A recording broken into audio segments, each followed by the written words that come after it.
Alright, so this is where we'll cut the VOD on YouTube so that it's just mostly reading. I won't end up responding to chat a lot, so I will start reading in just a second. But I am, for those of you who are watching this as a VOD on YouTube, this was a live stream. I read Lord of the Rings live sometimes. It's very fun. I enjoy it. I'd love to have you as part of the community if you want to join in on us. That sounded mildly sexual. But I'd love to have you as part of the community. We're live Monday, Tuesday, and Thursday at 1 p.m. PST on Twitch and YouTube. Sometimes we read, we do other stuff. It's kind of chaotic mess, but whatever. But yeah, I'm trying to cut out the beginning banter that we had for the last, hour, so you guys can jump right into the reading part. So we are on Lord of the Rings Two Towers. We're starting at the very beginning. We just finished Fellowship. Boromir was just trying to touch Frodo's butt. He didn't like that, and now Sam and Frodo have split from the Fellowship. And let the reading commence. Okay?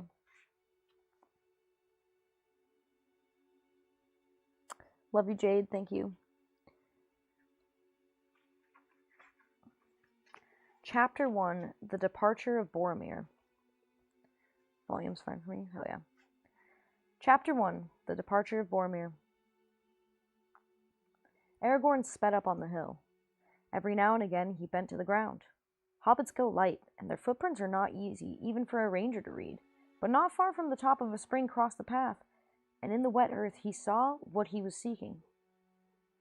I read the signs all right, he said to himself. Frodo ran to the hilltop. I wonder what he saw there.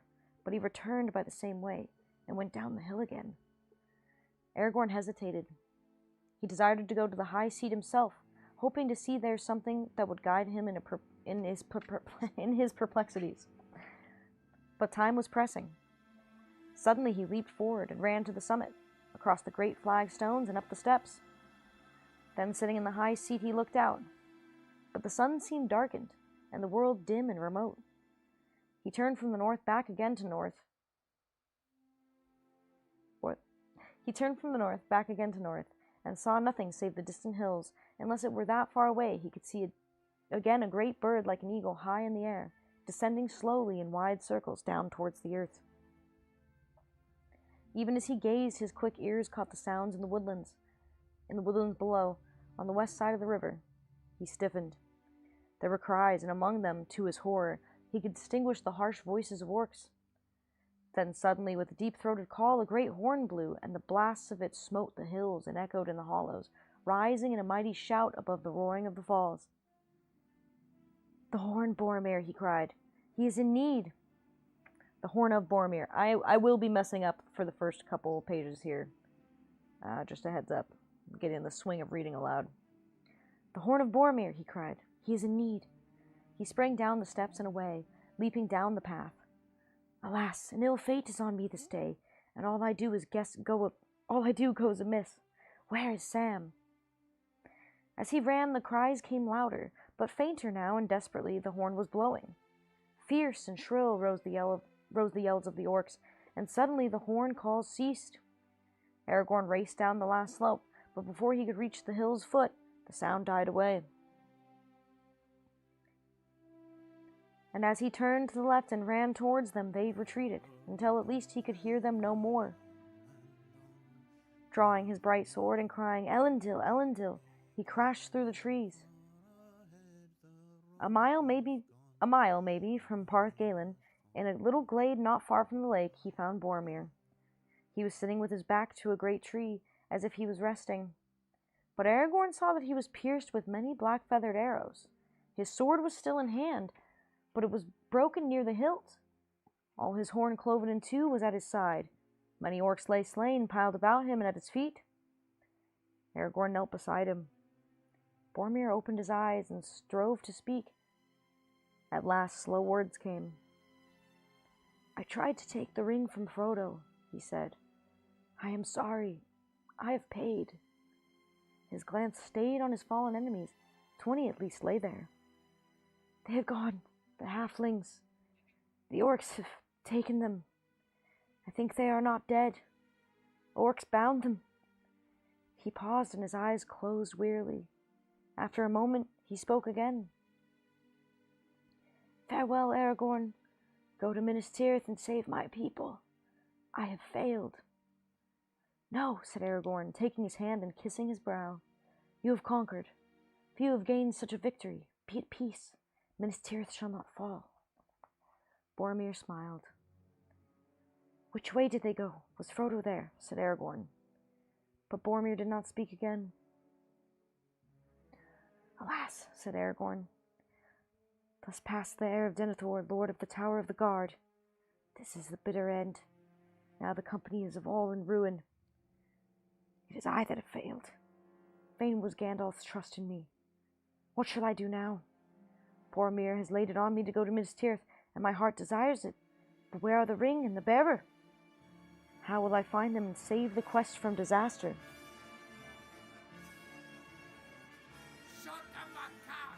Most captivating stream ever. Bravo, excellent book choice. Thank you, Cthulhu, for the 100 bits. I hope you're doing well. Thank you.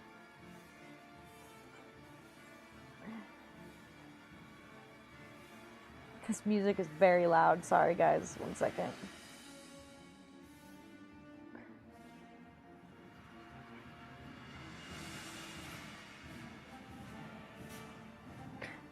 I feel like this is very loud. I'm so sorry. He knelt for a while, bent with weeping, while clasping Boromir's hand. So it was that Legolas and Gimli found him. They came from the western slopes of the hill, silently creeping through the trees as they were hunting. Gimli had his axe in hand, and Legolas his long knife. All his arrows were spent. When they came into the glade, they halted in amazement, and then they stood a moment with heads bowed in grief, for it seemed to them plain what had happened. "Alas," said Legolas, coming to Aragorn's side, "we have hunted and slain many orcs in the wood, but we should have been of more use here. We came when we heard the horn, but too late, it seems. I fear you have taken a deadly hurt." "Boromir is dead," said Aragorn. "I am unscathed, for I was not here with him. He fell defending the hobbits, while I was away upon the hill." "The hobbits?" cried Gimli. "Where are they? Where is Frodo?" "I do not know," answered Aragorn wearily. "Before he died, Boromir told me the orcs have them. He did not think that they were dead. I sent him to follow Merry and Pippin, but I did not ask him if Frodo and Sam were with him. Not until it was too late. All that I have done today has gone amiss. What is it to be done now?" "First we must tend the fallen," said Legolas. "We cannot leave him lying like carrion among these foul orcs." "But we must be swift," said Gimli. "He would not wish for us to linger. We must follow the orcs, if there is hope that any of our company are living prisoners." "But we do not know whether the ring-bearer is with them or not," said Aragorn. "Are we to abandon him? Must we not seek him first? An evil choice is now before us." "Then let us do what we must do," said Legolas. "We have not the time or the tools to bury our comrade fitly, or to raise mound over him. A cairn we might build."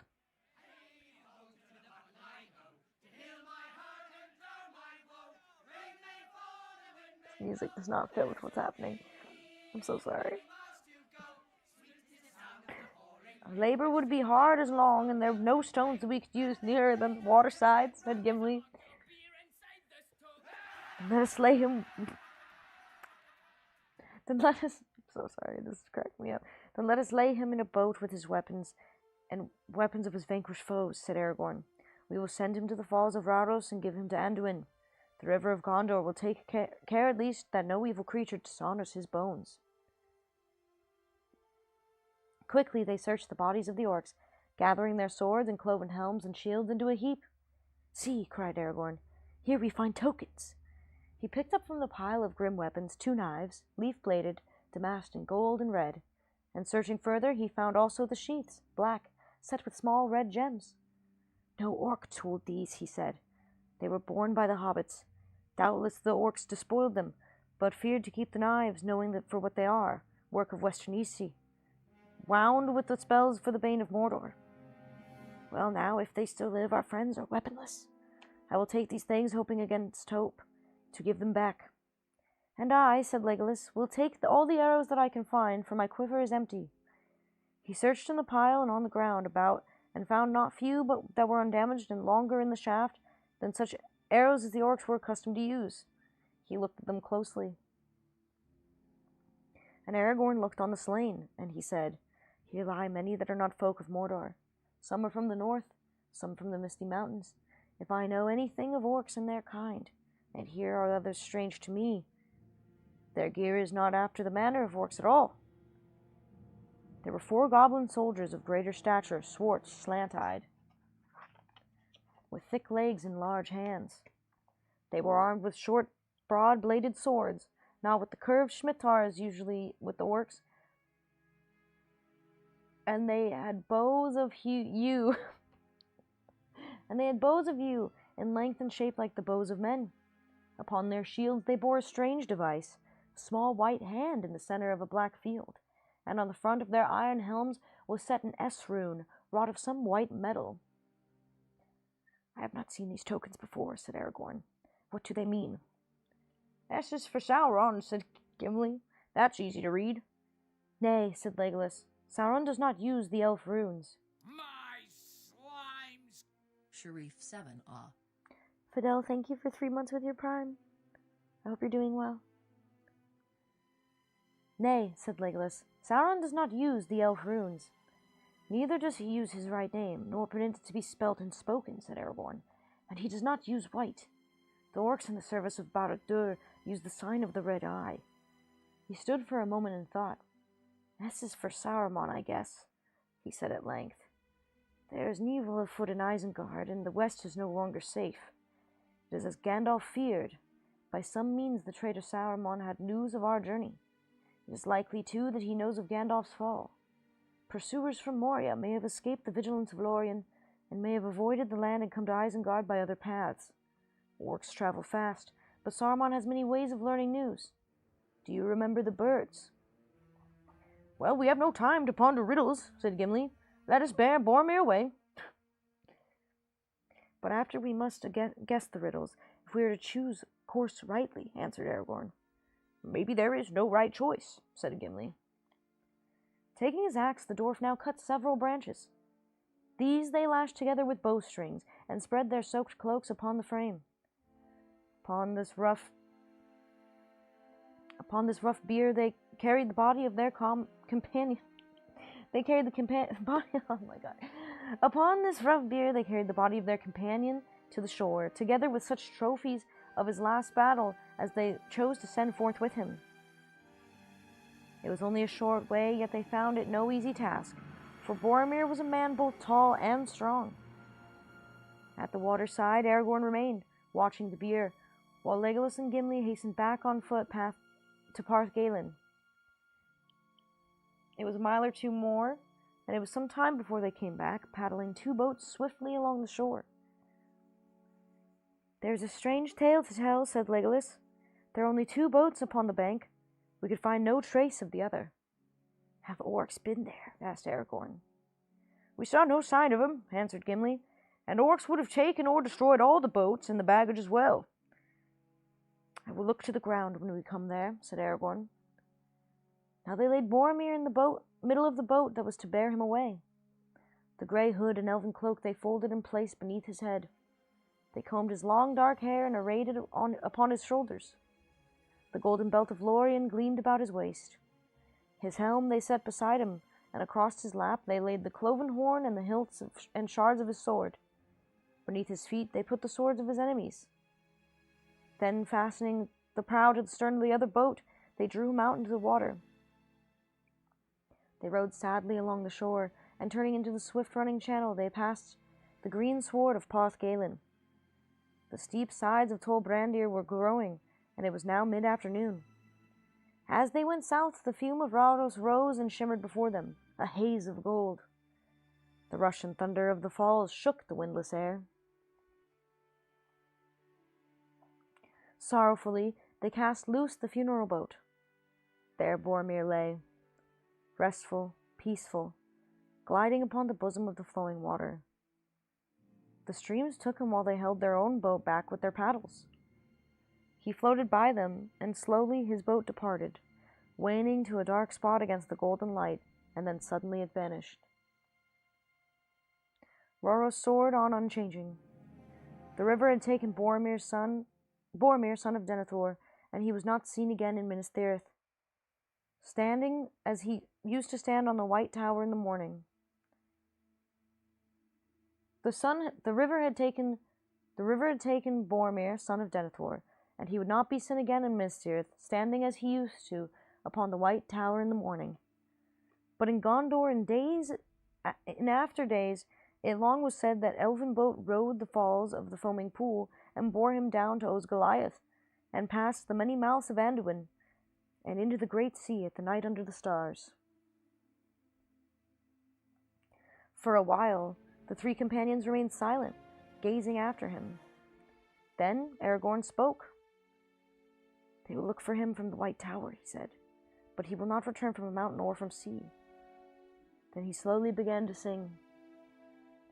Through Rohan over fen and field, where the long grass grows, the west wind comes walking, and about the wall it goes. What news from the west, O wandering wind, do you bring to me tonight? Have you seen Boromir the Tall, by moon or by starlight? I saw him ride over 7 streams, over waters wide and grey. I saw him walk into empty lands, until he passed away. Into the shadows of the north I saw him then no more. The north wind may have heard the horn of the son of Denethor. O Boromir, from the high walls westward I looked afar, but you came not from empty lands, where no men are. Then Legolas sang. From the mouths of the sea the south wind flies, from the sandhills and the stone. The wailing of the gulls it bears, and at the gate it moans. What news from the south, O sighing wind, do you bring to me at eve? Where now is Baremore the fair? He tarries, and I grieve.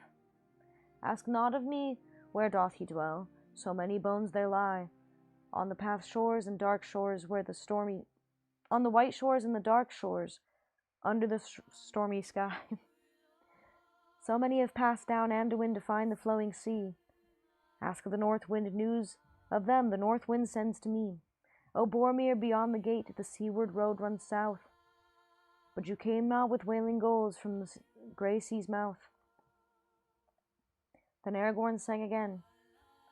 From the gate of the kings of the north wind rides, and past the roaring falls, and clear and cold about the tower, its loud horn calls. What news from the north, O mighty wind, do you bring to me today? What news of Boromir the bold, for he is long away? Beneath Amon Hen I heard his cry. There many foes he fought. His cloven shield, his broken sword, they to the water brought. His head so proud, his face so fair, his limbs they laid to rest, and Raudos, golden Raudos falls, bore him upon its breast. O Boromir, the tower of guard, shall ever northward gaze, to Raudos, golden Raudos falls, until the end of days. So they ended. They turned their boat and drove it with all the speed they could against the stream back to Parth Galen. "You left the east wind to me," said Gimli, "but I will say naught of it." "That is as it should be," said Aragorn. "In Minas Tirith they endure the east wind, but they do not ask for its tidings. But now Boromir has taken his road, and we must make haste to choose our own." He surveyed the green lawn quickly and thoroughly, stooping often to the earth. "No orcs have been on this ground," he said. "Otherwise nothing can be made out for certain. All our footprints are here, crossing and recrossing. I cannot tell where any of the hobbits have come back since the search for Frodo began." He returned to the bank, close to where the rill from the spring trickled out into the river. "There's some clear prints here," he said. "A hobbit waded into the water and back, but I cannot say how long ago." "And how do you read this riddle?" asked Gimli. Aragorn did not answer at once, but went back to the camping place and looked at the baggage. "2 packs are missing," he said, "and one is certainly Sam's. It was rather large and heavy. This, then, is the answer. Frodo was gone by boat, and his servant is gone with him. Frodo must have returned while we were all away." My slimes! TPR, thank you for tier 3 for 25 months. How are you doing? Thank you so much. I hope you're liking the reading.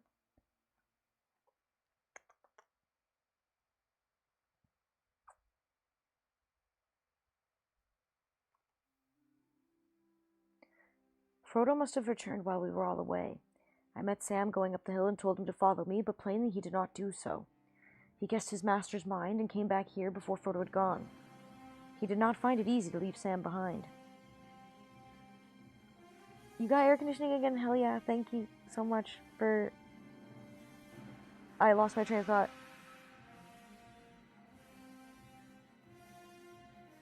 I don't remember what I was saying just now. Are you living somewhere where the power went out? Houston! I'm so sorry to hear that, TPR. I wonder, did Arthur get his power back too? I hope you're just like laying in front of the AC, basking in it, and soaking it up.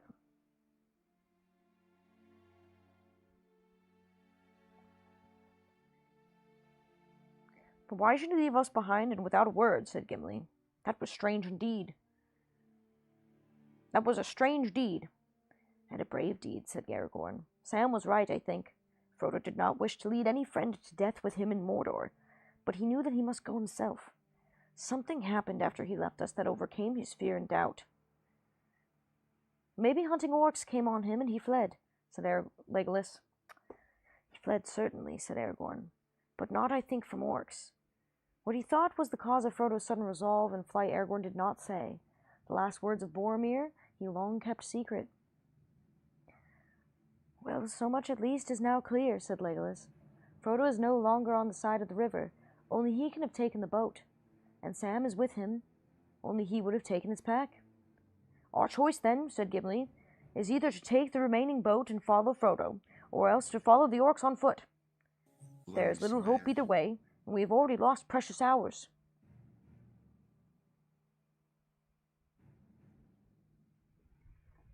Trot, thank you for following.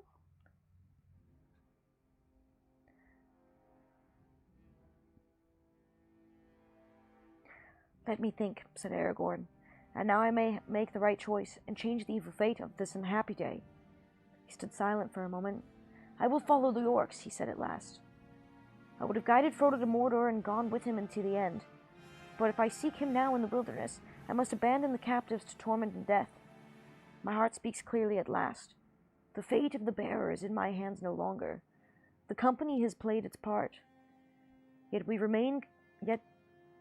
that remain cannot forsake our companions while we have strength left. Come, we will go now. Leave all that can be spread behind. We will pass on by day and dark. They drew up the last boat and carried it to the trees. They laid beneath it such of their goods that they did not need and could not carry away. Then they left Parth Galen. After afternoon was fading, as they came back to the glade where Boromir had fallen. There they picked up the trail of the orcs. It needed little skill to find. No other folk make such a trampling, said Legolas. It seems their delight to slash and beat down growing things that are not even in their way. But they go with the great speed for all that, said Aragorn, and they do not tire. Later we may have to search for our path in hard, bare lands. Well, after them, said Gimli. Dwarves, too, can go swiftly, and they do not tire sooner than orcs, but it'll be a long chase. They have a long start.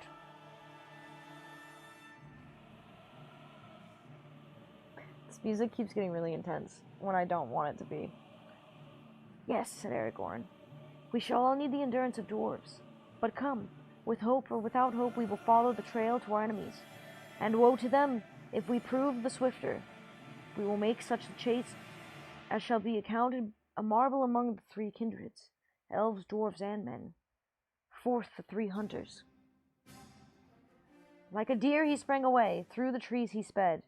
On and on he led them, tireless and swift, now that his mind was at last made up. The woods about the lake they left behind. Long slopes they climbed, dark, hard-edged against the sky, already red with sunset.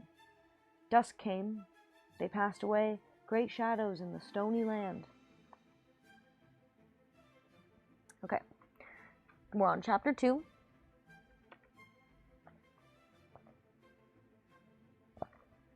I hope that everyone gets power back in Texas soon. I feel like people are going to start going crazy if not.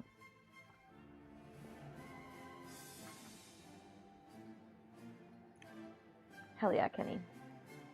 I'm glad you guys enjoy this because I really like doing it. I want to do it more often. Good night, Sheriff. I hope things solidify and your emotions settle. Take your time and don't dwell on things until you feel better. Have a great stream and only do what you can. You'll be exhausted. Get well soon and hopefully see you soon. Have a great day, everyone. Gefren, I hope you have a good night. I can't turn my hands this direction very easily. I hope you have a good night. Get a good night's sleep. I'll try to take care of myself. I'm sorry I'm such a mess, guys. But your support means a lot. I love you dearly. Get some good sleep, Gefren. My power was out earlier today. I pretended it was an apocalypse. I made a blanket for it and waited for marauders. That's so cute. I'm way turned up. I love these. It's my favorite podcast. Bye. We'll see this VOD later when the podcast listen time is. But thank you. When the podcast listen time is. But thank you. I will put the VOD up on YouTube with the banter in the beginning cut out. Mess today. Keep up the great work. Thank you, Cthulhu, for the 100 bits. Thank you.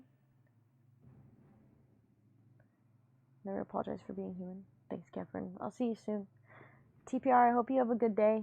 I'm glad you have your AC back. And this will be up on YouTube with the hour of banter cut out of the beginning. But I won't be cutting the small bits of banter out because that's too much to edit on YouTube Studio and YouTube. Love you, TPR. Okay.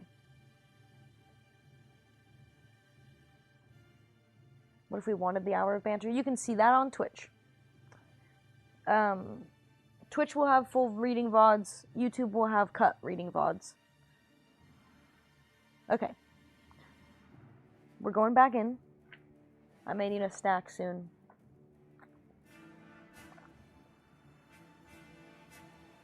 Chapter 2. The Riders of Rohan. Dusk deepened. Mist lay behind them among the trees below, and brooded on the pale margins of the Anduin, but the sky was clear. Stars came out. That's so loud. Stars came out. The waxing moon was riding in the west, and the shadows of the rocks were black. They had come to the feet of stony hills, and their pace was slower, for the trail was no longer easy to follow. Here, the highlands of the Emyn Muil ran to the north and south in two long tumbled ridges. The western side of each ridge was steep and difficult, but the eastward slopes were gentler, furrowed with many gullies and narrowed ravines. All night the three companions scrambled in this bony land, climbing to the crest of the first and tallest ridge, and down again into the darkest of the deep winding valley on the other side. There, in the still cool hour before dawn, they rested for a brief space. The moon had long gone down before them. The stars glittered above them. The first light of day had not yet come over the dark hills behind. For the moment, Aragorn was at a loss. The orc trail had descended into the valley, and there it had vanished. "Which way they turn, do you think?" said Legolas. "Northward to take the straighter road to Isengard, or Fangorn, if that is their aim, as you guess, or southward strike and the Entwash?" "They will not make for the river, whatever mark they aim at," said Aragorn. "Unless there is much amiss in Rohan, and the power of Sauron is greatly increased, they will take the shortest way that they can find over the fields of the Rohirrim. Let us search northwards." The dale ran like a stony trough through the ridged hills, and a trickling stream flowed among the boulders at the bottom. A cliff frowned upon on their right, and to their left rose grey slopes, dim and shadowy in the late night. They went on for a mile or more northwards. Aragorn was searching, bent towards the ground, among the folds and gullies leading up to the western ridge. Legolas was some way ahead. Suddenly the elf gave a cry, and others came running towards him. "We are already overtaken some of those that we are hunting," he said. "Look!" He pointed, and they saw what they first had taken to be boulders lying at the foot of the slope, where huddled bodies. Scientific, thank you for following. 5 dead orcs lay there. They had been hewn with many cruel strokes, and 2 had been beheaded. The sound was wet with their dark blood. "Here is another riddle," said Gimli, "but it needs the light of day, and for that we cannot wait." "Yet however you read it, it seems not unhopeful," said Legolas. "Enemies of the orcs are likely to be our friends. Do any folk dwell in these hills? No, said Aragorn. The Rohirrim seldom come here, and it is far from Minas Tirith. It might be some company of men who are hunting here for reasons that we do not know. Yet I think not. What do you think? Said Gimli. I think that the enemy brought his own enemy with him, answered Aragorn.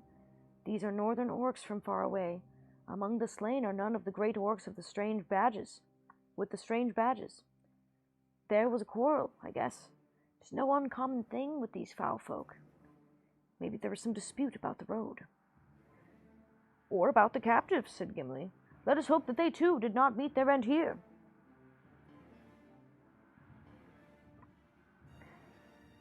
Aragorn searched the ground in a wide circle, but no other traces of the fight could be found. They went on. Already the eastward sky was turning pale. The stars were fading, and a grey light was slowly growing. A little further north they came to a fold in which a tiny stream, falling and winding, had cut a stony path down into the valley. In it some bushes grew, and there were patches of grass upon its sides. At last, said Aragorn, here are the tracks that we seek. Up this water channel. This is the way that the orcs went after their debate. Swiftly now the pursuers turned and followed the new path. As if from a night's rest, they sprang up from stone to stone. At last they reached the crest of the grey hill, and a sudden breeze blew in their hair and stirred their cloaks. The chill wind of dawn. Turning back, they saw across the river the far hills kindled. Day leaped into the sky. The red rim of the sun rose over the shoulders of the dark land. Before them in the west the world lay still, formless and grey, but even as they looked, the shadows of night melted, the colours of the waking earth returned. Green flowed over the wide meads of Rohan. A white mist shimmered in the water's veils, and far off to the left, 30 leagues or more, blue and purple stood the white mountains, rising into peaks of jet, tipped with glimmering snows, flushed with the rose of the morning. Gondor! Gondor! Cried Aragorn. Would that I looked on you again in happier hour. Not yet does my road lie southward to your bright streams. Gondor, Gondor, between the mountains and the sea, west wind blew there the light upon the silver tree, fell like bright rain in gardens of the kings of old. O proud walls, white towers, O winged crown and throne of gold. O Gondor, Gondor, shall men behold the silver tree, or west wind blows again between the mountains and sea. Now let us go, he said, drawing his eyes from the south and looking out west and north to the way that he must tread. The ridge upon which the companions stood went down steeply before their feet. Below it, 20 fathoms or more, there was a wide and rugged shelf which ended suddenly to the brink of a sheer cliff, the east wall of Rohan. So ended Emyn Muil, and the green plains of Rohirrim stretched away before them to the edge of sight. Look, cried Legolas, pointing up the pale sky above them. There is the eagle again. He is very high. He seems to be flying now away, from his lands back to the north. He is going with great speed. Look! No, not even my eyes can see him, my good Legolas, said Aragorn. He must be far aloft indeed. I wonder what is his errand, if he is the same bird that I have seen before.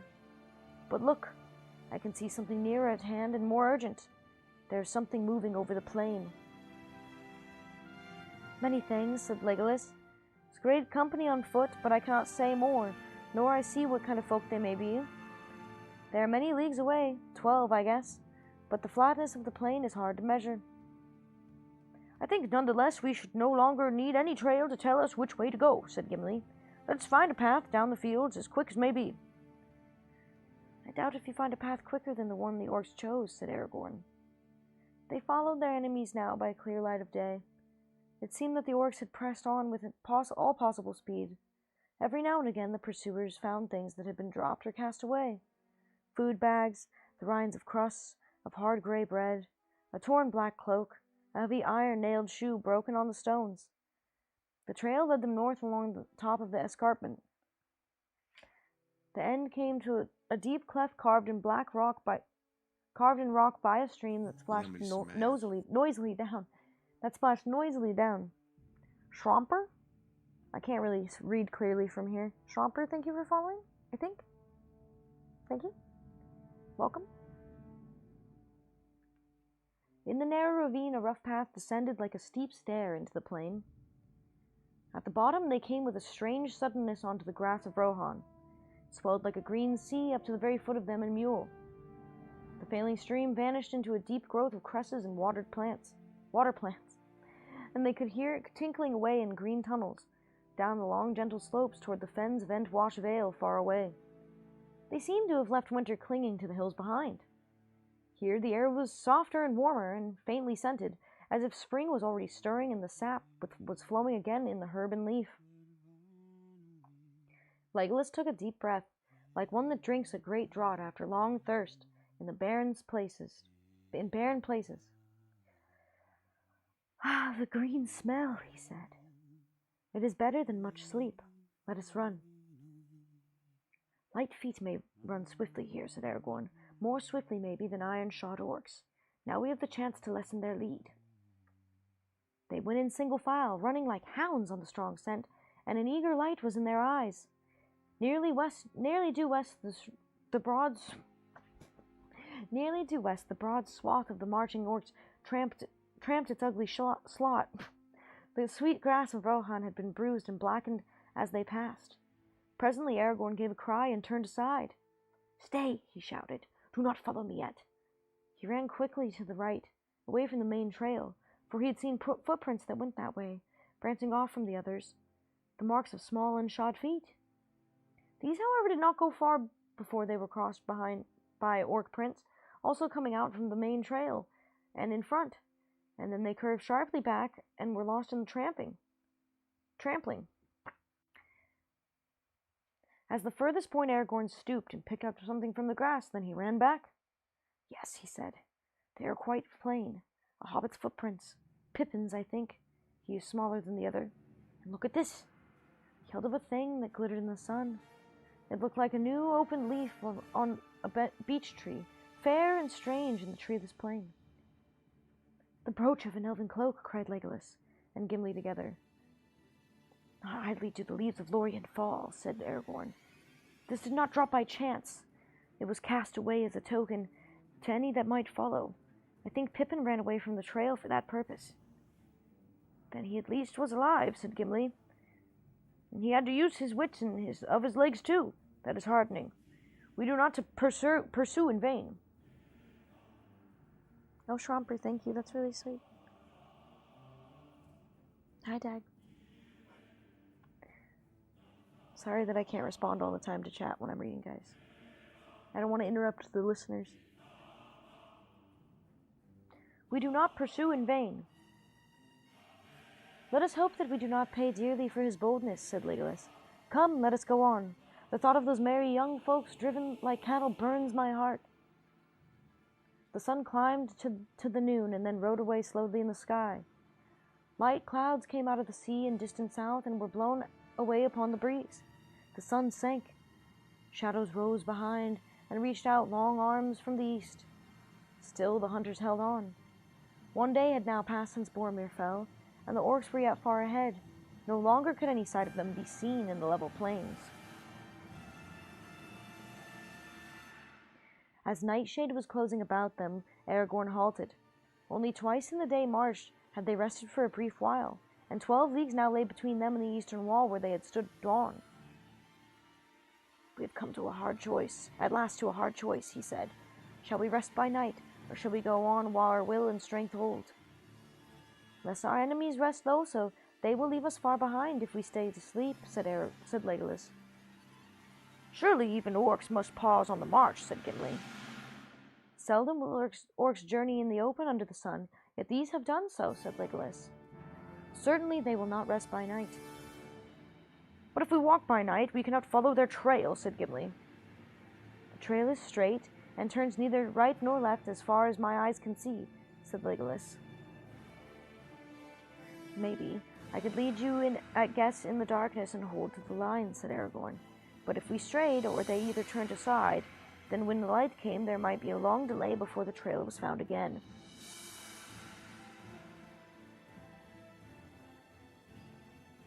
"And there is this also," said Gimli. "Only by day can we see if any tracks lead away. If a prisoner should escape, or if one should be carried off eastward, say, to the great river, towards Mordor, we might pass the signs and never know it." "That is true," said Aragorn. "But if we read the signs back yonder rightly, the orcs of the White Hand prevailed, and the whole company is now bound for Isengard. Their present course bears me out." "Yet it would be a rash to be sure of their counsels," said Gimli. "And what of the escape? In the dark we should have passed the signs that led to the brooch." "The orcs will doubly be on their guard since then, and the prisoners even warier," said Legolas. "There will be no escape again if we do not contrive it. How that is to be done cannot be guessed, but first we must overtake them."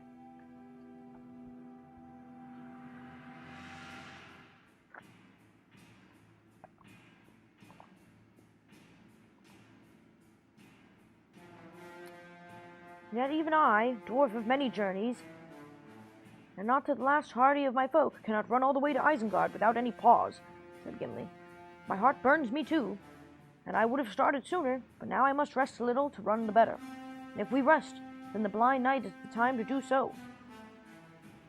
"I said that it was a hard choice," said Aragorn. "How shall we end the debate?" "You are our guide," said Gimli, "and you are skilled in the chase. You shall choose." "My heart bids me to go on," said Legolas, "but we must hold together. I will follow your counsel."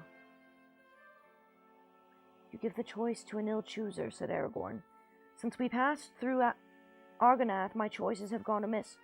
He fell silent, gazing north and west into the gathering night for a long while.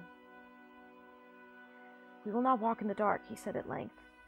"The peril of missing the trail or signs of others coming and going seems to be greater. If the moon gave enough light, we could use it. But alas, he sets early and is young and pale." Will someone please let me know if the music is too loud?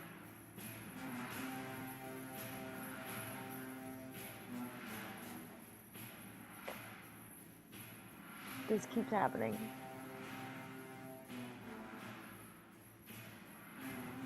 It's fine. I'm doing great. Okay, thank you, Tim.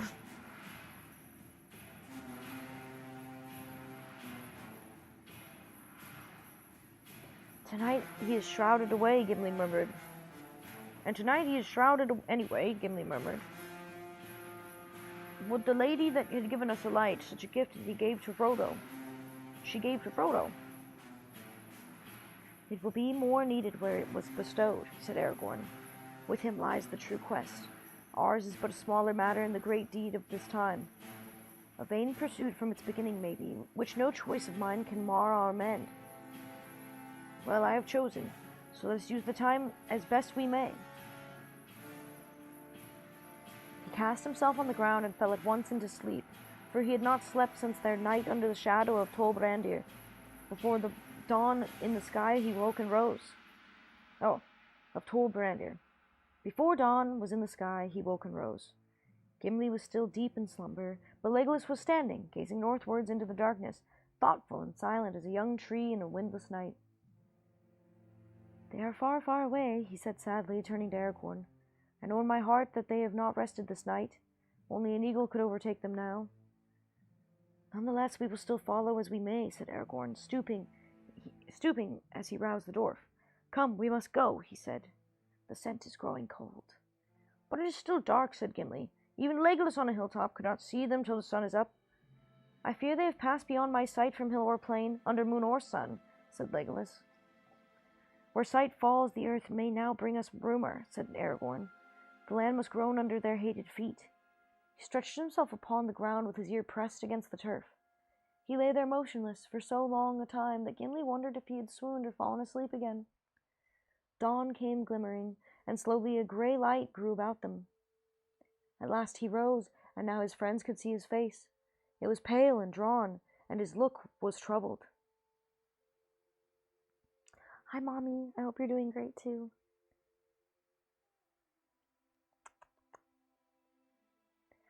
"The rumour of the earth is dim and confused," he said. "Nothing walks upon it for many miles about us. Faint and far are the feet of our enemies, but loud are the hoofs of the horses. It came to my mind that I heard them, even as I lay on the ground in sleep, and they troubled my dreams. horses galloping, passing in the west. But now they are drawing even further from us, riding northwards. I wonder what will happen in this land. Let us go, said Legolas. So the third day of their pursuit began. During its long hours of cloud, of fitful sun, they hardly paused. During all its long hours of cloud and fitful sun, they hardly paused. Now striding, now running, as if no weariness could quench the fire that burned them. They seldom spoke. Over the wide solitude they passed, and their elven cloaks faded against the background of the gray-green fields. Even in cool sunlight of midday, few but elvish eyes would have marked them until they were close at hand. Often in their hearts they thanked the Lady of Lorien for the gift of Lembas, for they could eat of it and find new strength, even as they ran. All day the track of their enemies led straight on, going northwest without a break or turn. Once again the day wore its end. They came to the long treeless slopes, where the land rose, swelling up towards a line of humpbacked downs ahead.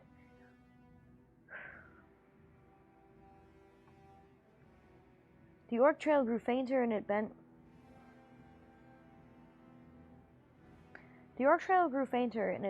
North towards them, for the ground became harder and the grass shorter. Far away to the left of the river Entwash wound, a silver thread in a green floor.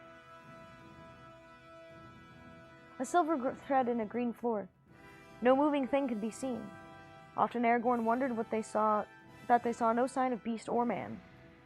The dwellings of the Rohan were there for the most part many leagues away to the south, under the wooded caves of the White Mountains, now hidden in mist and cloud.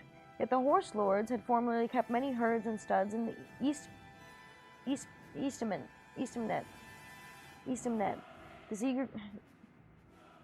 this easterly region of their realm, and their herdsmen had wandered much, living in camp and tent, even in winter time. But now all the land was empty, and there was a silence that did not seem to be the quiet of peace. At dusk they halted again. Now twice 12 leagues they had passed over the plains of Rohan, and the wall of Emyn Muil was lost in the shadows of the east. The young moon was glimmering in the misty sky, but it gave small light, and the stars were veiled.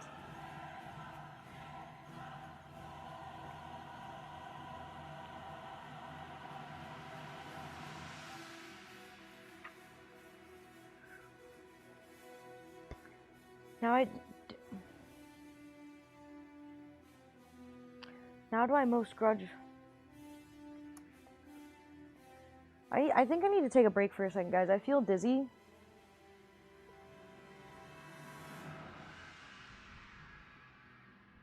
Like, very dizzy, so I think I need to eat something. I'm sorry, I wanted to get through that chapter first before taking a break. My slimes! Mommy, thank you for gifting us sub to Miss Gore. That's so sweet. I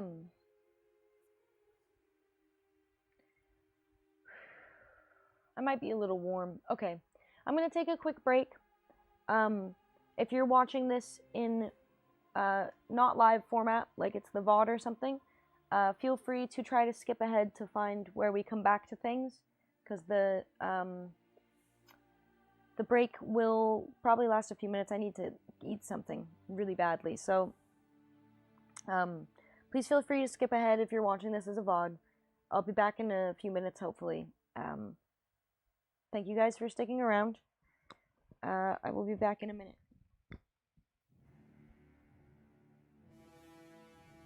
Try my best, Drew. Thank you. Thanks, guys. Thanks, Tim. I'll be back in a minute.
Okay, we've got a burrito. We've got a burrito and some chips. I'm drinking apple juice, water. Sorry, I thought I was gonna pass out for a second. I think my body is having a fucking stronk about the ass pissing conundrum. Bless your soul, or mind. Thank you, fighter. So we're gonna eat for a second, and then we'll continue reading. Fighter, thank you for the bits. Hope you're doing okay. You don't threaten me with a good time. Even if you drink as much as you lose, it still hits hard. Yeah. So your body, hope you're okay. Thanks, Drew. I don't know what the deal is. Like, I mean, I can guess. I don't know. My body's going through a lot. I'm dealing with like mood swings and like hormone fluctuations because I got my IUD taken out, and like then I woke up this morning, I've been pissing out my ass. Like, it's just, I've had a hard week, man. This sucks. Maybe I should eat butter chicken for dinner. But I have chicken Alfredo I need to make because it'll go bad if I don't make it. Yes, stress can also cause the shit. I've taken it so easy the last couple weeks. I have not been working nearly as much as I usually do. And I've been like trying to have fun and like do fun things and get out of the house. Try to enjoy some of summer. It's also very hot though, so I hope pissing out your ass is a euphemism. It's not.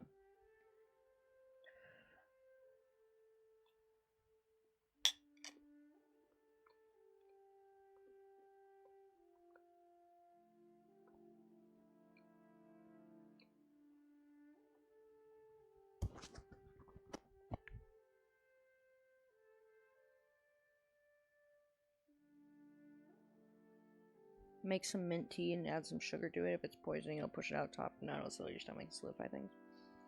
I don't have any mint tea, but maybe I can pick some up. This is a juicy burrito. This burrito is like cheesing. They fucking, El Monterey, you know, those like shitty burritos you get in like a frozen package. Like, there's like 8 of them. I used to live off of the chimichangas, dude. Like, lived off of those because it used to be like $2 for a bag of those. So when I was homeless, it was like, if I had a place I could go to like cook the food, or if I was couch surfing, I could like get those. And holy shit, I ate those so much. They basically taste like dog food. But these burritos are like El Monterey's like fancy burritos, and they're actually really fucking good. But they only sell them in one store here, so I keep going and like buying like 3 packs at a time. It's just a good little easy food.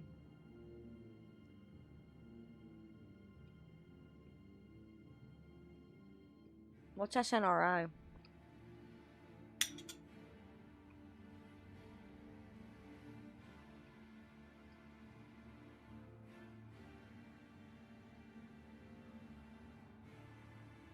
Oh man, I might shit again. Holy fuck. You deserve it. Is butter chicken expensive? It's pricier than... Dude, I feel like everything is just expensive now. I feel like even the food I got yesterday was like the meal I got, I go to this place all the time, or I used to.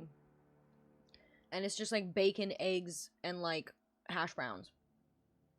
And like an English muffin. And it was like $20 fucking yesterday. I was like, what? It used to be $9.95. That was like 4 years ago. It's doubled in price in 4 years, and I'm like, I hate my life.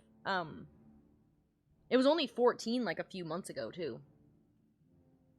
It's crazy. Things are crazy. I don't know what has changed, but butter chicken's prices seem to have stayed the same, so I'm hopeful for that at least.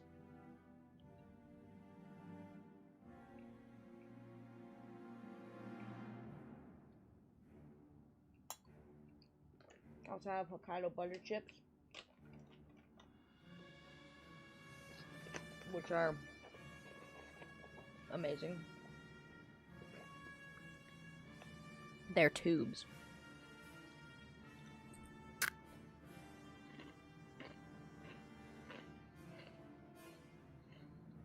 watched the 3D printer build. I was so confusing. I said bolt when I should have said nut. Nut when it was a bolt. All I'm saying is it could have gone better. I think you did great, Dag. I couldn't have finished it without your help. I would have just lost my mind. That's another thing, too, is I got, like, hella pissy during that. And I think that was also a mood swing thing. Like, I feel like I'm just broken right now.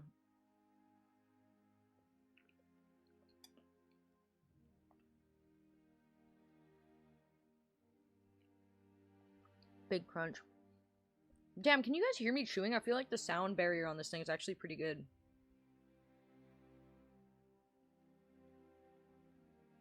How often has the line piss in the ass been said this stream? Like, way too much. Burrito's making me hungry. Get food, dude. So asked if you wanted a bedtime story and I had nothing, so I wrote one. Do you want to hear it? Yes.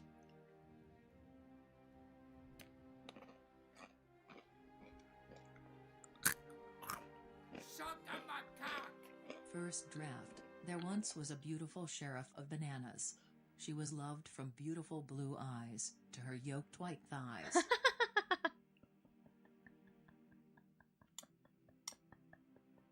Yoked white thighs. Yeah, oh my god, it's a masterpiece already. Dag, thank you.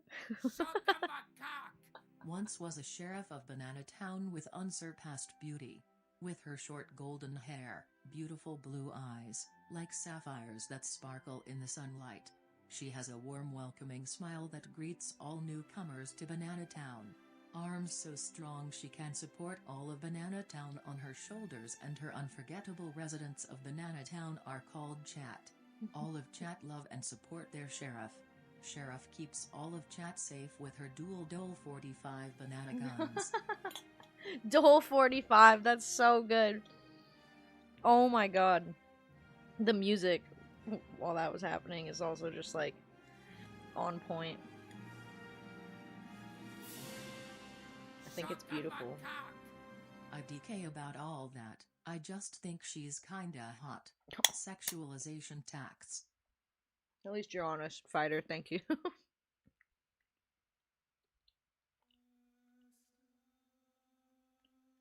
Also, I know El Monterey, yeah? How's the 3D printer? I haven't used it yet. I don't know how to use it. I don't have film on it. I need to go to my P.O. box this week, I think. Right? I need to go to my P.O. box this week so we can open stuff on stream on Thursday.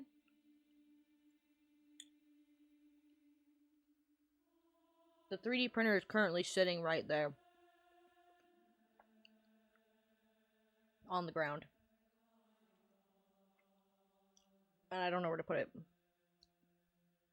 Beef and Bean. You were homeless? Yeah, I was homeless for like 6 or 7 years. Once got one of those that was just tortilla. That does happen. You do get fucked sometimes. What? That's bullshit? What's bullshit? It may also be due to stress. Balls in it. Butter chicken money. Oh, Get Dad. you some. Dad, thank you for the butter chicken money. That's so sweet. You feed me so much. I don't know if you know that. You all feed me quite often. It's a beautiful thing, really. It's a truly beautiful thing. Dag, thank you so much. That's so sweet. I'll eat some butter chicken and cry in my bed. What should I watch that will make me even sadder tonight? I haven't been watching any TV. I've just been like listening to books and crying, and it's like really unhealthy. It's not good. I gotta figure out something. I gotta find something to pay attention to. Lend me some ass. Guys, thank you for following. Welcome to hell. May also be distressed. This weekend was from hell. This weekend sucked, dude. This weekend was awful. And it's like I went out and like I had fun and did fun things, but then it was just like hellish still. And then I had to fight that guy, and it was just like, I don't know. Luckily, he didn't fight back. Pussy. I didn't really explain that fully. Some dude spilled an entire drink on me, like from over my head. And I fucking lost my mind. I was like already like a gnat's wing away from just snapping on my own, and then that shit just pushed me over the edge. So I tried to fight him. I do not condone violence, by the way. But why be sad? I don't know. I'm going through, like, hormonal stuff. Because my ID got taken out, so I'm just having crazy mood swings.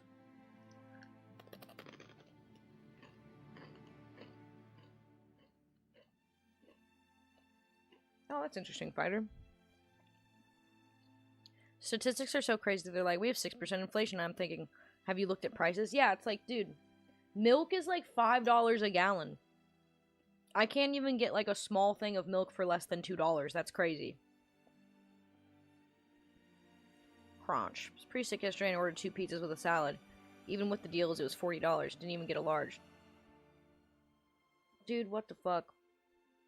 I remember when you could get 2 pizzas for like $10 fucking dollars. Like, and not Little Caesars. You know? Things are out of control. Taco Bell. Oh my god. Let me just fucking lose my shit for a minute. Taco Bell. At my local Taco Bell, a crunchy taco, not Supreme, just a plain crunchy taco is now $3. That shit used to be 99 cents, bro. Like, what the fuck happened?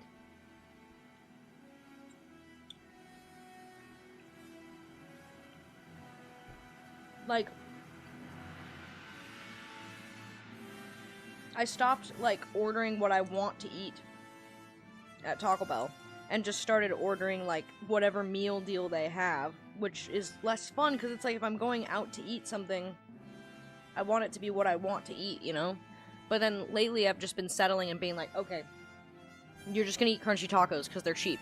And then I got a fucking crunchy taco and it was $3. I was like, I'm sorry, what the fuck did you just say to me? $3 for a crunchy taco? What the fuck's the point? I got that and like a burrito, and it was like $10 fucking dollars, and I was like, I fucking can't do this. This is just crazy. I didn't even get a Baja Blast. I didn't even get a soda. $10.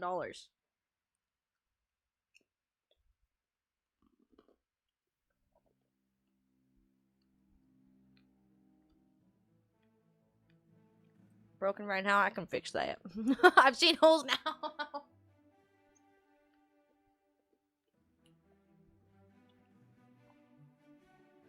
I'm tired of this, Grandpa. Well, that's too damn bad.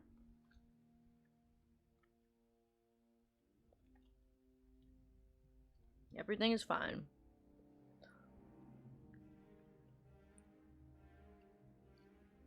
Take my previous expectation with a grain of salt. Wow, love that. Hot. She has a fever too. Poor lady. I never got the P.O. box info. Wait, what do you love? I don't even know. Oh, I know. I haven't sent the fucking P.O. box info to, like... The only person that's gotten it so far is fucking Dag. Because I just fucking disappeared off the internet for the last few days. I haven't worked at all.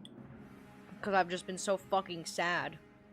And I was meaning to get back on, like, the old booty picture shit this week and stuff. I don't know. I was meaning to do a lot.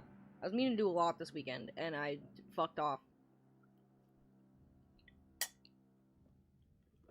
Because depression's really cool. And so are hormones.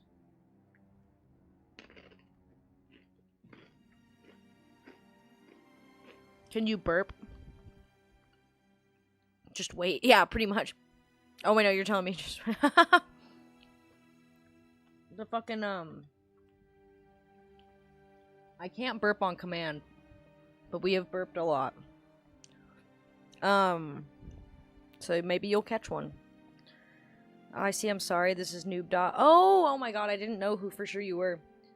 Sorry you're going through a rough patch right now, but soon it'll pass. Yeah, this too shall pass. I'm scared, Dag. Am I gonna be able to fit this in my car? Porco Rosso? Dude, Porco Rosso's fucking lit, man. Porco Rosso's awesome. I want to see Boy in the Heron really fucking bad.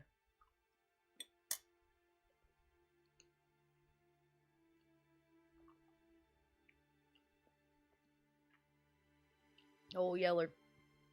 Watching new Game of Thrones. I've been watching new Game of Thrones. I don't like it as much And, like, the first season made me furious because they replaced all the scenes with titties with, like, childbirth scenes, and I was like, I don't like this. Bring back the titties. But I got to see that hot dude's dong in the last episode or whatever, and I was like, hell yeah. The sad boy, one-eyed sad boy.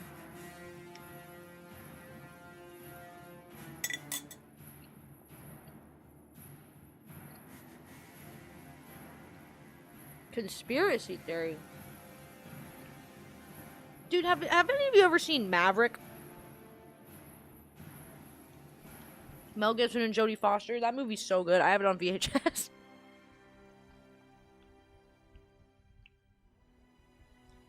If you really want to get sad, I can send you a picture of how I looked in high school that would get you sad really quick. Oh my god, clean up, what the fuck? What, you fought someone? Yeah. He didn't fight back though, so maybe I can't call it a fight.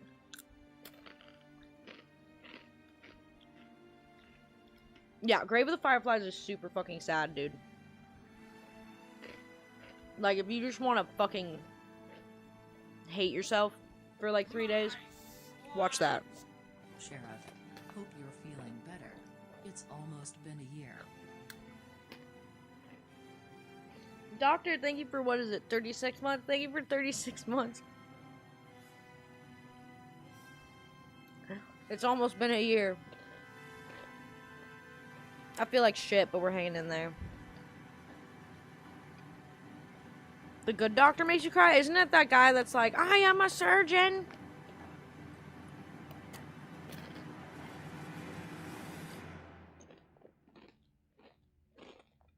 Oh, he dumped it on you? Yeah, I don't know if he... I still don't know if he did it on purpose. But he was like... I'll just explain the story. I was with some of my friends. And, like, we were all leaving the bars. And I was gonna walk home. Because I got a ride there. So I was like, I'll just walk home. And everyone was like, are you sure? And I'm like, just leave me the fuck alone. Let me walk home by myself. I'm sad. But we were all, like, standing on a corner chatting. Because we were about to split off. Like, into our individual directions of where we needed to go. And this, like, super fucking drunk kid came up. And this kid was like, I'm 21. I'm like, yeah, you're acting like you're 21, dude. What the fuck? He was, like, pretty tall. He's like, I'm 21. I just got out of county. Blah, blah, blah. I'm like, dude, I don't give a fuck if you were in county jail. I don't know if you're trying to sound intimidating or something. But it's not working on me. But the friends that I was with were kind of, like, nerdy dudes. So I was like, if something goes wrong, it's my problem, you know? No, that chip did not taste good. But he was, like, chatting up one of my other friends, like, and, like, all of us were looking at each other like, this guy's wasted and weird. He's also, like, holding a clear cup with a straw in it, with booze in it. And I'm like, where did you even get that? Like, nowhere on this street serves drinks like that. Like, I'm so confused. And he's, like, so drunk that his eyes are, like, he can't even fucking keep his eyes open. And he's just, like, bitching about how, like, nobody will give him drinks. And, like, it's really hot out and he just needs drinks. And it's, like... But he keeps going into these bars and they're all assholes and, like, they won't... Like, they won't give him anything to drink. And I'm like, have you, like... I'm like, are you trying to get water? He's like, well, yeah. And I'm like, well, ask for water instead of, can I have a fucking drink, you weirdo? But he was, like, getting closer to one of my friends and, like, hugging him and stuff. And he was, like, in front of me at this point. And I was like, okay, so if anything horrific happens, at least I have the upper hand in this moment, whatever. And my friend looked at me, like, terrified. And I was like, okay. But then he was, like, standing next to me again. And, like, we're all just trying to, like, get rid of this guy. Like, listen to his problems for a minute and move on. Because we're all about to walk separately home. So we don't want him to follow any one of us. And I'd probably be the most likely one to get followed. So, like, I'm not trying to deal with that. No one's trying to deal with that. And, I just kicked my laptop. And he's, like, standing next to me. And then he's, like... He's talking and, like, but he's, like, putting his arms up. He's talking and he's, like, I just realized my mic was not next to me. He's talking and he's putting his arms up. Here, I gotta put this back on. What am I doing? Ow! I did my nails yesterday. By the way. I redid my nails, and they're cuter. He's, like, putting his arms up above his head while talking, but then he just, like, leaves them up there, and then he starts, like, scooting closer to me, and I'm like, so ready to attack this guy. I'm like, I can't right now. If this guy touches me, I'm gonna snap. And he doesn't touch me. Instead, he proceeds to... I'm assuming it was probably an accident in hindsight, but he poured, like, his whole fucking drink, like, right next to my head, like, from above me, and so my whole body gets fucking soaked in whatever it was that he was drinking. And I snapped. I fucking immediately lost it. I shoved him, and just, like, kept shoving him, and, like, chased him down the street. Like, I felt really bad about it later. But he pissed me off. And he ruined my shirt.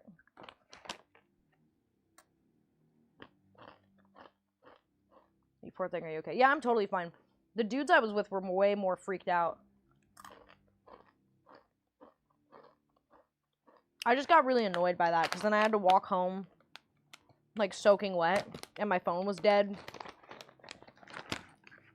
And I was like, God damn it. Star Trek Lower Decks? Holy shit. Is it sexy? That sounds like a sexy thing. 3 mediums for $5 a piece. Woo! Frozen pizza from the store as much as a pizza from a chain restaurant. Yeah, dude.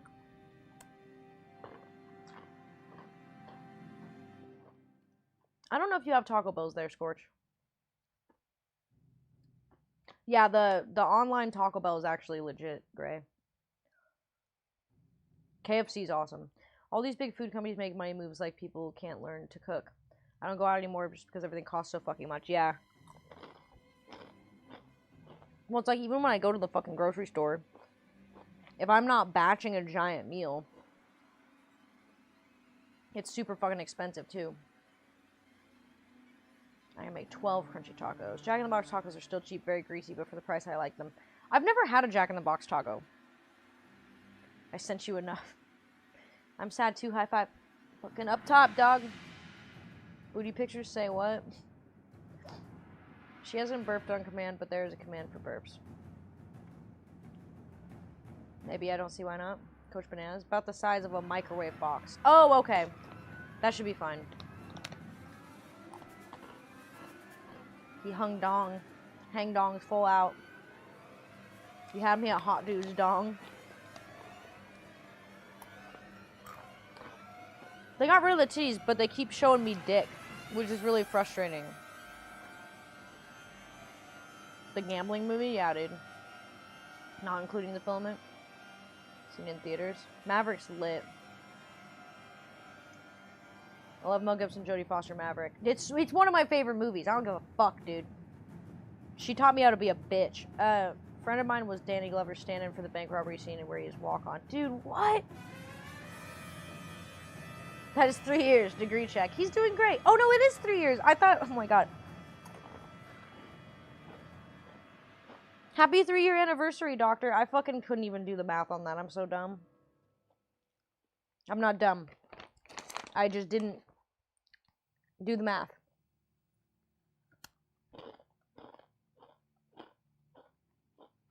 Someone installed Doom on a fleshlight.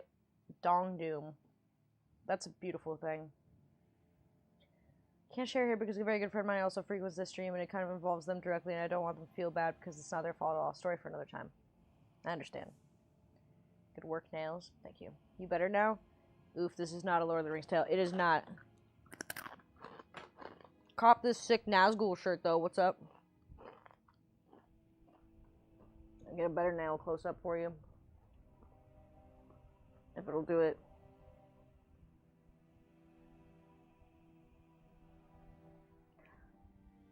I tried to make him look like fucking anime bitch nails. Hate getting drinks spilled on me. It's like, it's one thing if someone bumps into me and I get drink spilled on me. But this guy literally fucking poured his drink out above my head onto me. I fucking lost it. He had it coming. Don't feel bad. He should feel bad. He's like, I'm sorry. He's like, run. I like had pushed him a few times and like started screaming at him. And then he got scared and then started running. And he's like, I'm sorry. And I'm like, what did I say? I called him a mess. I called him a fucking mess. And told him to get water. I just kept telling him to get water after I, like, bitched him out. I was like, go get some fucking water and a good night's sleep. I'm, like, yelling that, though. Like, it's like good advice, but I'm, like, screaming it at him. In hindsight, it's really funny. What are you eating? I'm eating Hokkaido butter chips. Jaja Rico.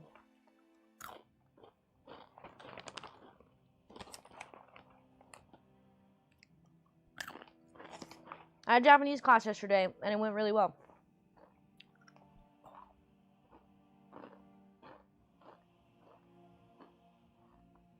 Very funny anime? Why are you dizzy, Gray? Burger King has tacos? That's weird. Hi, Mukau. What's this suspicious looking stain on the couch? There's no stain on my couch. There's like little dips in the couch and stuff. Is that gel polish? It is. I used a builder gel too, so they're thicker. And I learned how to ombre them. The thicker gel burnt the shit out of my fingers, so that wasn't cool.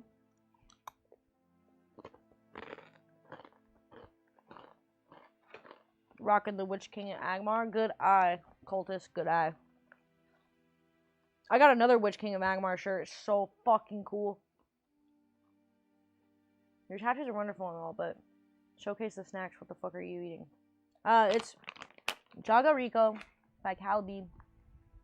Jaga Rico Hokkaido butter chips. They're little tubes. There's a little giraffe on them. You can get them at like Asian stores. They're kind of expensive.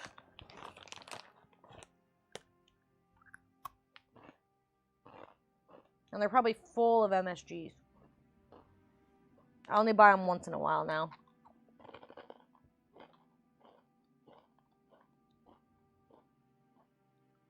Link to that shirt, please. Oh, this guy does not do, fuck, what is his name?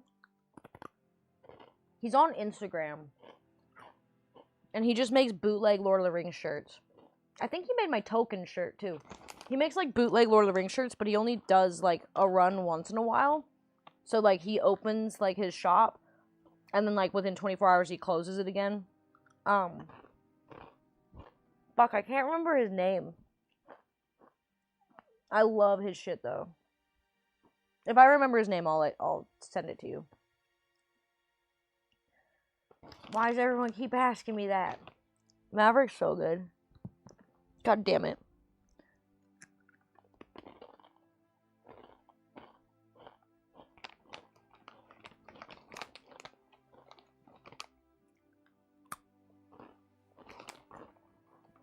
Who was not in it? Tim, thank you for the 100 bits. You're so sweet. You're wonderful, best bar brawler. I feel really bad.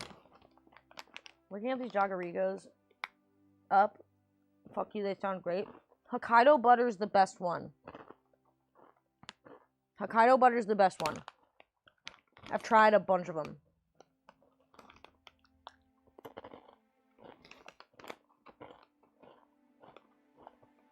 I ended up with heat stroke, dude. Are you okay? Oh my god. You're not making it easy to see anything. But I know a Witch King when I see one. Get a good night's sleep, Colonel. We love you. Be safe. I might have to take a shit. Japanese snacks are good. I love their gummy candy. It's so much better than US stuff. I've never had Japanese gummy candy.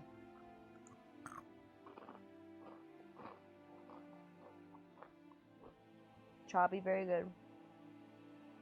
Thank you so much. Of course. Watch Maverick sometime in Discord. I would love that. I fucking love Maverick, dude. See the tongue necklace? Mallard, I hope you have a good night. Get some sleep. I'm gonna try and finish this chapter.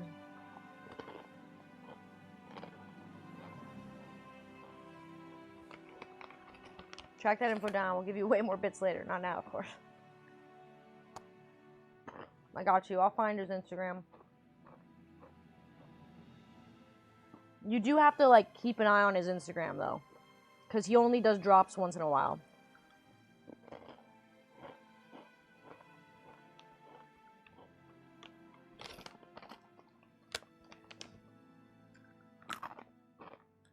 It's a good idea to remain more in control to avoid getting into trouble. Still be a funny story. It's always good to stand up for yourself. Well, I also had, like, 2 nerdy dudes with me that I knew wouldn't do anything. Like, directly after the drink was spilled on me, I was like, what the fuck? And, like, one of the guys was like, what the heck, man? Like, just, like, calmly. And I was like, no. And then I just fucking lost it. I'm just not a violent person, so I don't like losing my shit like that. Suck on my cock. Tim, thank you for another 100 bits. I love juice boxes. This tastes like glue. Maverick in Discord +1.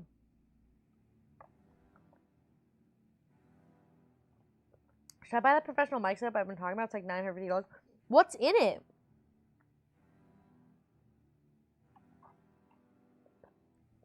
Should probably rebuild my computer first. I put micro SD cards on your throne. Perfect.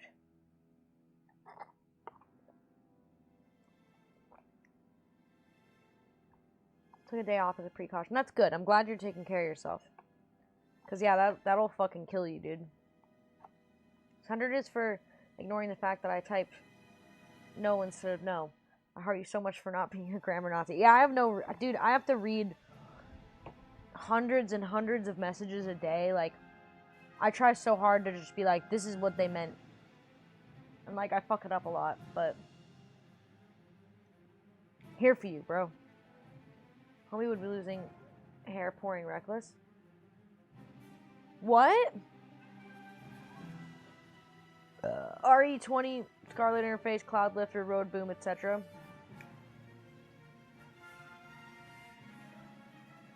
RE20.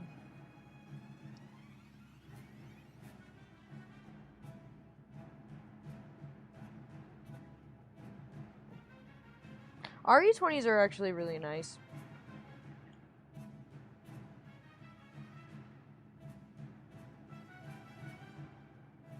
Do you know for sure that you need the Cloud Lifter for the RE20 though, if you're going into a Scarlet? Like, what Scarlet are you going into? Because if it already has a preamp built into it, then you don't need to get the Cloud Lifter, which will save you like $150. You do read typo very well, I am pleased. You'll recognize it. My hero, life is rough enough without getting shit on for random grammar mistakes. It's weird in California and everyone's got heat stroke, but in Washington, this is the second time I got it.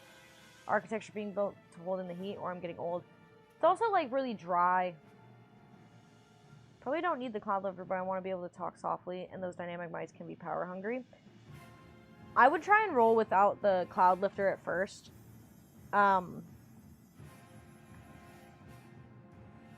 Because, those mics are meant for people to talk softly. So... like, especially, like, RE20, Shure SM7B, those mics are meant for, like, speaking volume kind of shit, and to be able to pick up on that. So I would try and, like, just double-check that the Scarlett has a, preamp built in, because I think most of them do.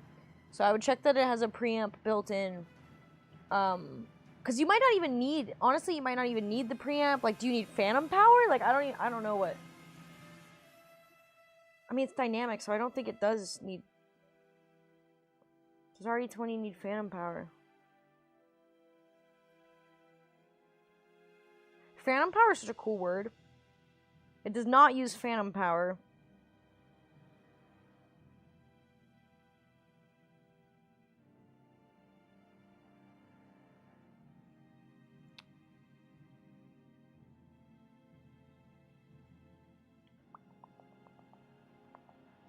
I don't know. I would try and run it without the Cloud Lifter, personally. But yeah, because I bought mine right away, and then I ended up switching to a thing that didn't even need the Cloud Lifter, and I was like, God damn it, this was a waste of my life. And money. Sheriff does not know tech. Now she's spelling shit at us. It's really good at talking people down, but sometimes it doesn't go well. I do tend to tell stories, but some stories don't need to be told. I wonder, I'm so curious. Numbers, those are numbers, you know. I just won't have to crank the gain, but I'll start without it if I get it. Yeah, I really don't think you'll need to crank the gain.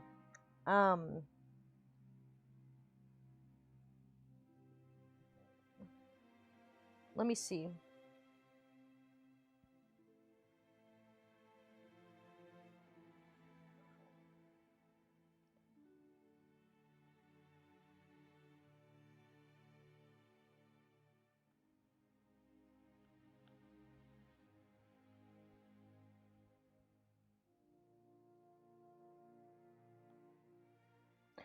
Scarlet 2i2 4th gen has a preamp, I think.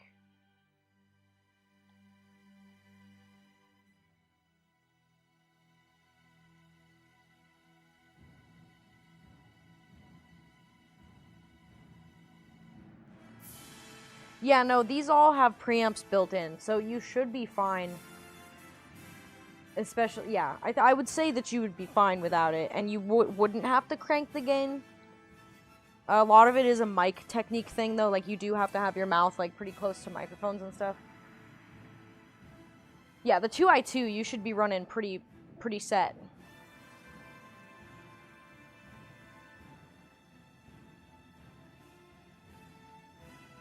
You said folks you say look like Kess from Star Trek. She is so adorable, you know. She does have short hair. Have good mic discipline, so I'm not worried about that part. Yeah, then you should be fine, honestly. Like, you probably won't need the cloud lifter at all.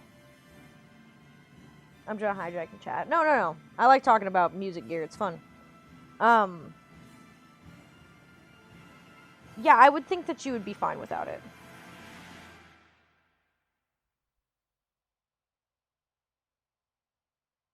Well, like, I think I have an RE20 somewhere, but it's, like, broken.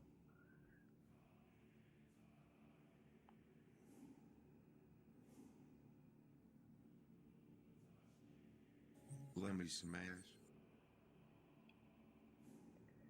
Ninja Turtle, thank you for following.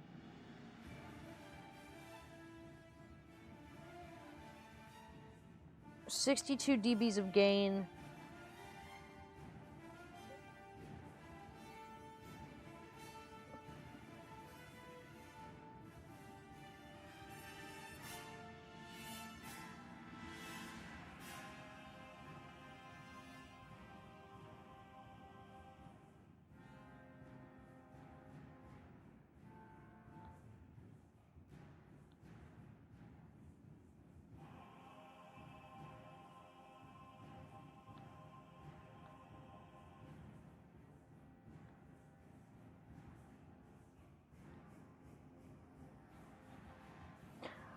Yeah, I don't think you'll need the cloud lifter, but I could be fucking wrong.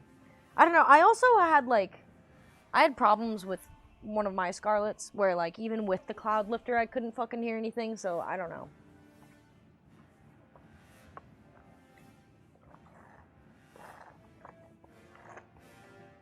I used to know a lady with short hair, hippie. What's up, Chobs? What's up, Brian?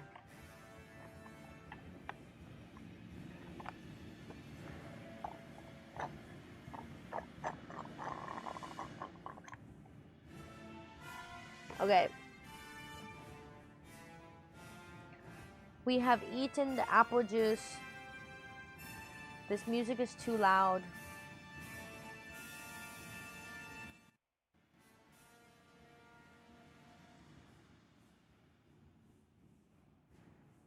We have eaten the apple juice. We have taken the snacks. I don't feel like I'm going to pass out anymore. So let's resume reading this chapter, and then I'll get out of here. Ah, Brian, thank you for Prime for 27 months. Thank you.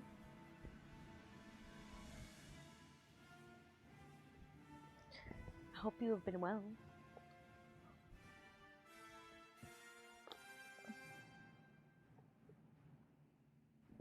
So I really like it when it's a little longer like this. It's pretty great. I hate it. I can't see shit. Back to the Hobbits doing Hobbit things. We're doing fucking Hobbit stuff, guys. Okay.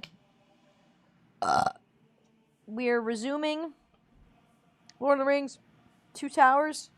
I was mid-chapter and then I felt like I was gonna faint, so now we're here.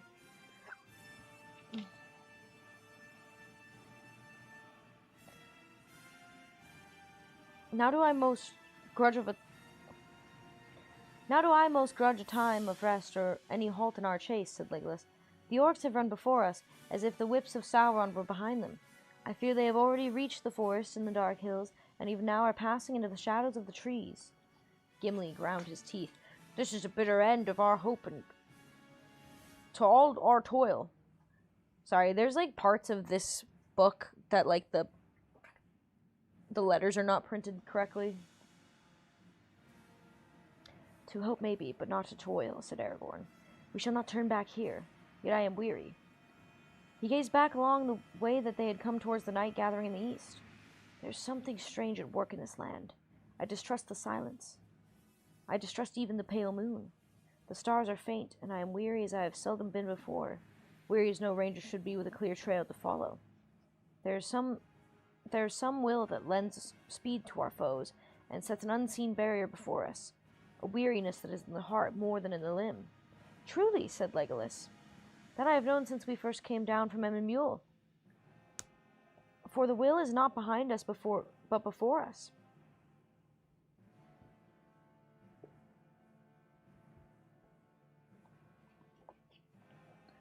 We're not twins? Let me smash. Cute anime PFP, thank you for following. Is saying you're hot hate speech? No. Yes, I don't know. I'll let chat decide. Token's very difficult to read, let alone read out loud. You're doing great. Thank you, Tim. I'm out of practice, so it's going weller than it could. Truly, said Legolas, that I have known since first we came down from the Emyn Muil. For the will is not behind us, but before us. He pointed away over the land of Rohan into the darkling west under the sickle moon. Saruman, muttered Aragorn, but he shall not turn us back. Halt we must once more, for see, even the moon is falling in the gathering cloud. But north lies our road between Down and Fen when day returns. As before, Legolas was first afoot, if indeed he had ever slept.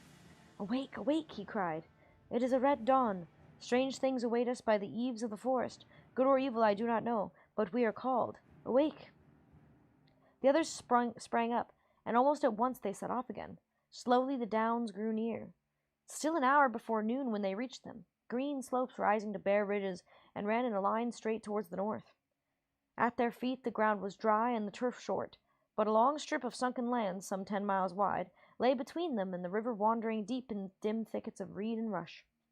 Just to the west of the southernmost slope there was a great ring, where the turf had been torn and beaten by many trampling feet. From it the orc trail ran out again, turning north along the dry skirts of the hills. Aragorn halted and examined the tracks closely. They rested here for a while, he said, but even the outward trail is already old. I fear that your heart spoke truly, Legolas. It is thrice 12 hours, I guess, since the orcs stood where we now stand. If they held up their pace, then at sundown yesterday they would reach the borders of Fangorn. I can see nothing north or west but grass dwindling into the mist, said Gimli. Could we see the forest if we climbed the hills? It is still far away, said Aragorn. If I remember rightly, these downs run 8 leagues or more to the north, and then northwest to the issuing of the Entwash there lies a wide land, another 15 leagues it may be. Well, let us go on, said Gimli. My legs must forget the miles. They would be more willing if my heart were less heavy.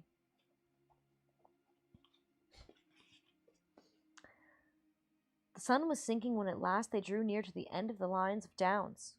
For many hours they had marched without rest. They were going slowly now, and Gimli's back was bent.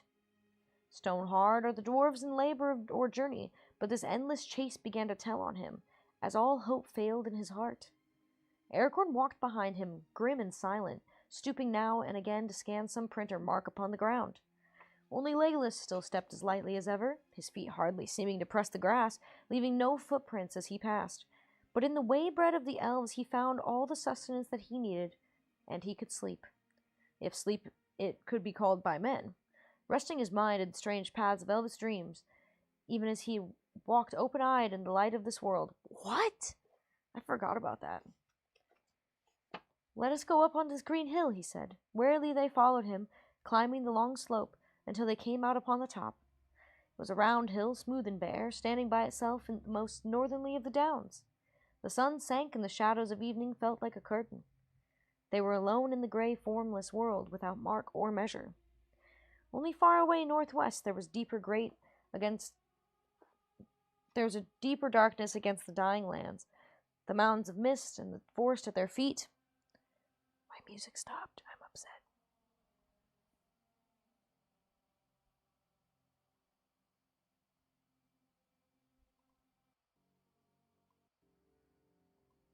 Oh, did it?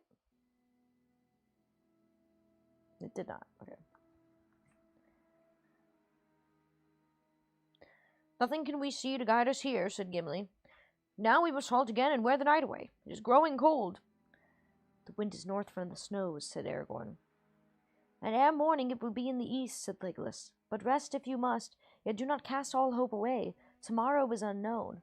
Reed oft is found at the rising of the sun. 3 suns have already risen in our chase and brought no counsel, said Gimli. The night grew ever colder.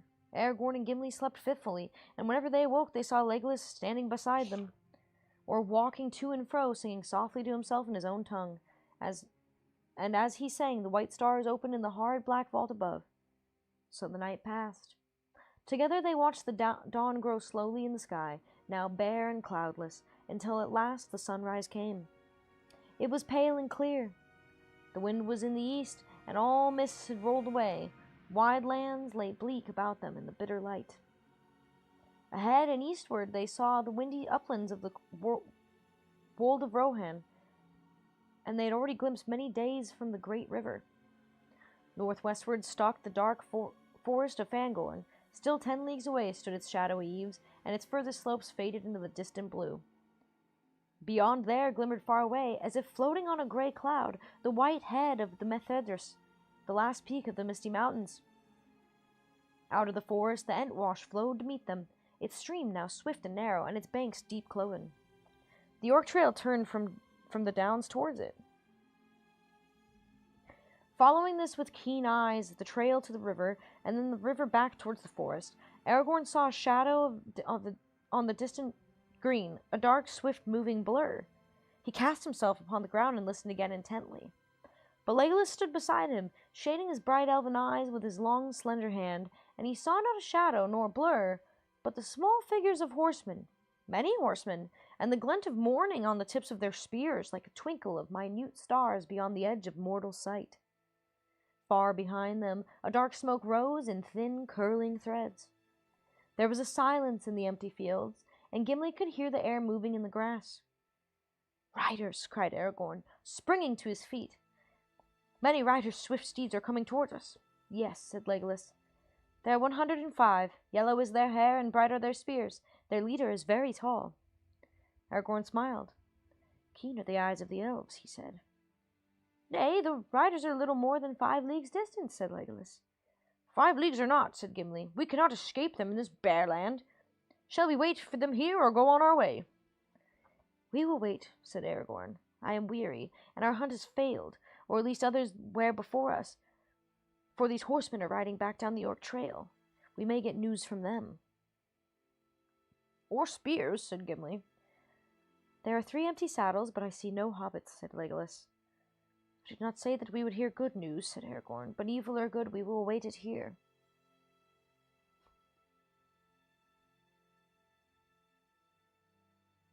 Music stopped. It's probably a union thing. The 3 companions now left the hilltop, where they might...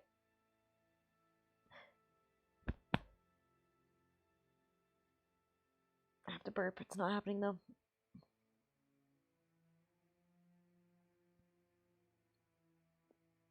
I do be Googling. The 3 companions now left the hilltop, where they might be as easy a mark against the pale sky, and they walked slowly down the northward slope. A little above the hill's foot they halted, and wrapping their cloaks about them, they sat huddled together upon the faded grass. The time passed slowly and heavily. The wind was thin and searching. Gimli was uneasy. "What do you know of these horsemen, Aragorn?" he said. "Do we sit here and wait for sudden death?" "I have been among them," answered Aragorn. "They are proud and wilful, but they are true-hearted, generous, and in thought and deed, but bold but not cruel, wise but unlearned, writing no books but singing many songs, after the manner of the children of men before the dark years. I do not know what has happened here of late, nor in what mind the roar hymn may now between the traitor Saruman and the threat of Sauron. They have long been friends of the people of Gondor, though they are not akin to them. I was in the forgotten years long ago that Eorl the Young brought them of the north, and their kinship is with the Bardings of Dale, with many Bjornings of the wood, among them who still many men tall and fair are the riders of Rohan. At least they will not love the orcs." "But Gandalf spoke of rumor that they paid tribute to Mordor," said Gimli. "I believe it no more than did Boromir," answered Aragorn. "You will soon learn the truth," said Legolas. "Already they approach." At length even Gimli could not hear the distant beat of galloping hooves. The horsemen, following the trail, had turned from the river and were drawing near the downs. They were riding like the wind. Now the cries of clear, strong voices came ringing over the fields. Suddenly they swept up with a noise like thunder, and the foremost horseman swerved, passing by the foot of the hill and leading the host back southward along the western skirts of the downs. After him they rode, a long line of mail-clad men, swift, shining, fell and fair to look upon.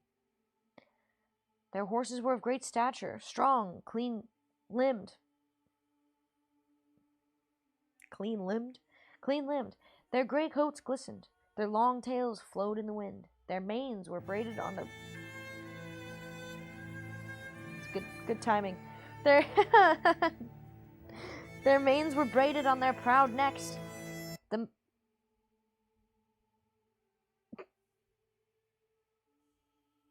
Oh, that wasn't the music. I thought the music changed. Oh my god, Jacob, you got me. That's really funny. I straight up thought the music changed just then. Oh my god. Dip your balls in it. This is because I'm enjoying myself. Because this is a sheriff stream. And that means comfort. People comfy. Arthur, thank you for the $25 donation. You're so sweet. I'm glad you're comfy. Is your power back, Arthur? Arthur, thank you so much. It is. I think TPR got his power back today, too.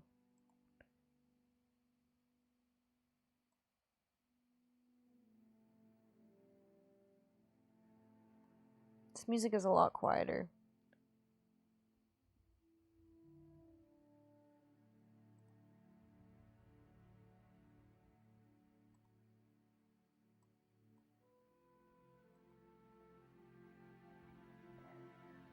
Thank you so much, Arthur.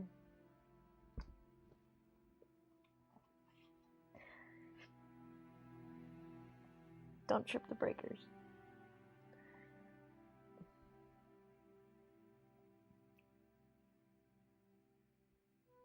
I lost my spot. I don't know where I was. My tummy is grumbling.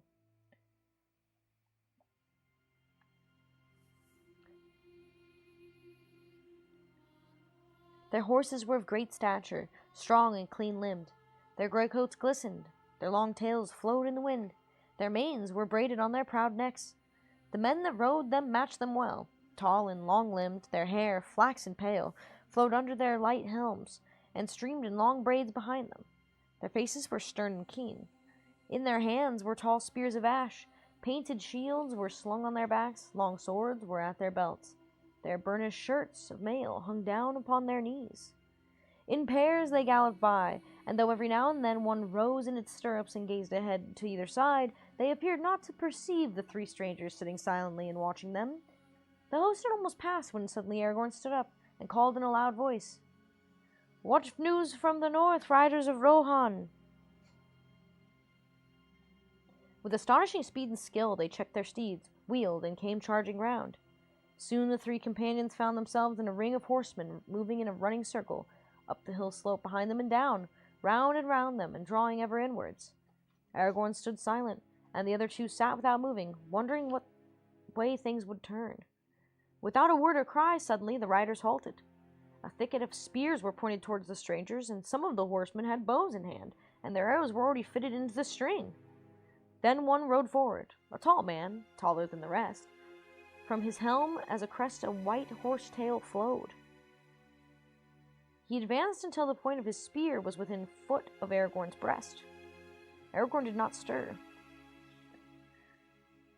"Who are you, and what are you doing in this land?" said the rider, using the common speech of the West in a manner of tone like the speech of Boromir, man of Gondor. "I am called Strider," answered Aragorn. "I came out from the north. I am hunting orcs."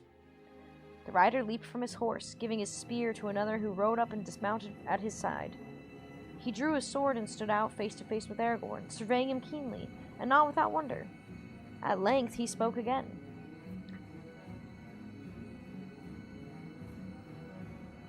"At first I thought you yourselves were..."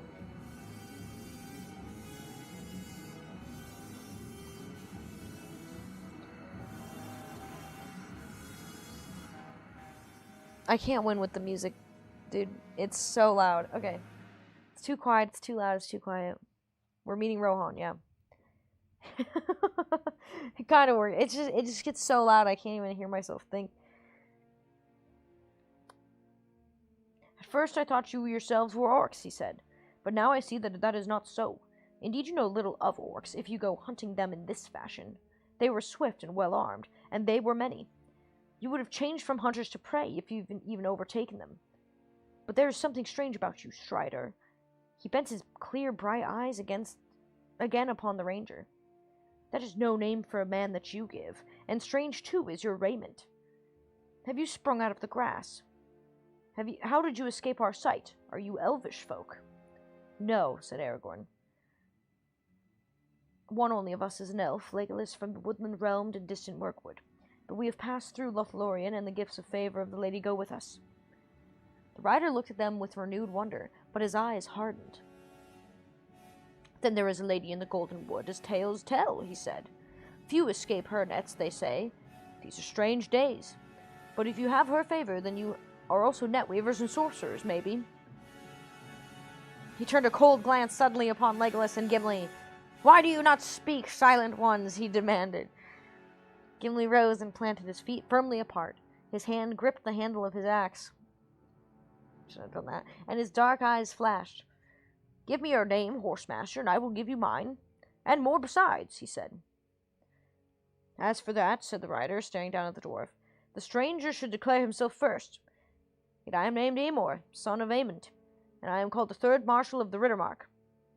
Then Émor, son of Aemond, third marshal of the Riddermark, "Gimli, the dwarf Glóin's son, warn you against foolish words. You speak evil, which is fair beyond reach of your thought, and only little wit can excuse you." Émor's eyes blazed, and the men of Rohan murmured angrily, and closed in, advancing their spears. "I would cut off your head, beard and all, Master Dwarf, if it stood but a little higher from the ground," said Émir.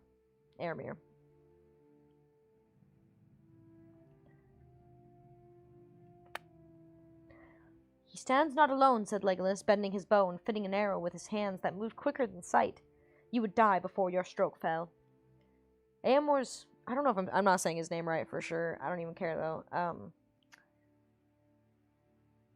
Éomer's eyes blazed, and the men of Rohan murmured angrily. No, I already fucking read that. Émor raised his sword, and things might have gone ill, but Aragorn sprang between them and raised his hand. "Your pardon, Éomer," he cried. "When you know more, you will understand why you have angered my companions. We intend no evil to Rohan, nor any of the folk, neither to man nor horse. Will you not hear our tale before you strike?" "I will," said Éomer, lowering his blade. "But wanderers in Riddermark would be wise and be less haughty these days of doubt. First tell me your right name." Éomer. "First tell me of whom you serve," said Aragorn. "Are you a friend or foe of Sauron, the Dark Lord of Mordor?" I serve only the Lord of Demark, Theoden, king, son of Thengil, answered Éomer.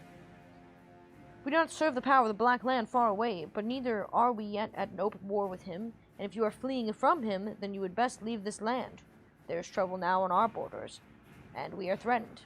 But we desire only to be free, and to live as we have lived, keeping our own, and serving no foreign lord, good or evil. We welcome guests kindly in the better days, but in these times the forbidden strangers find us swift and hard.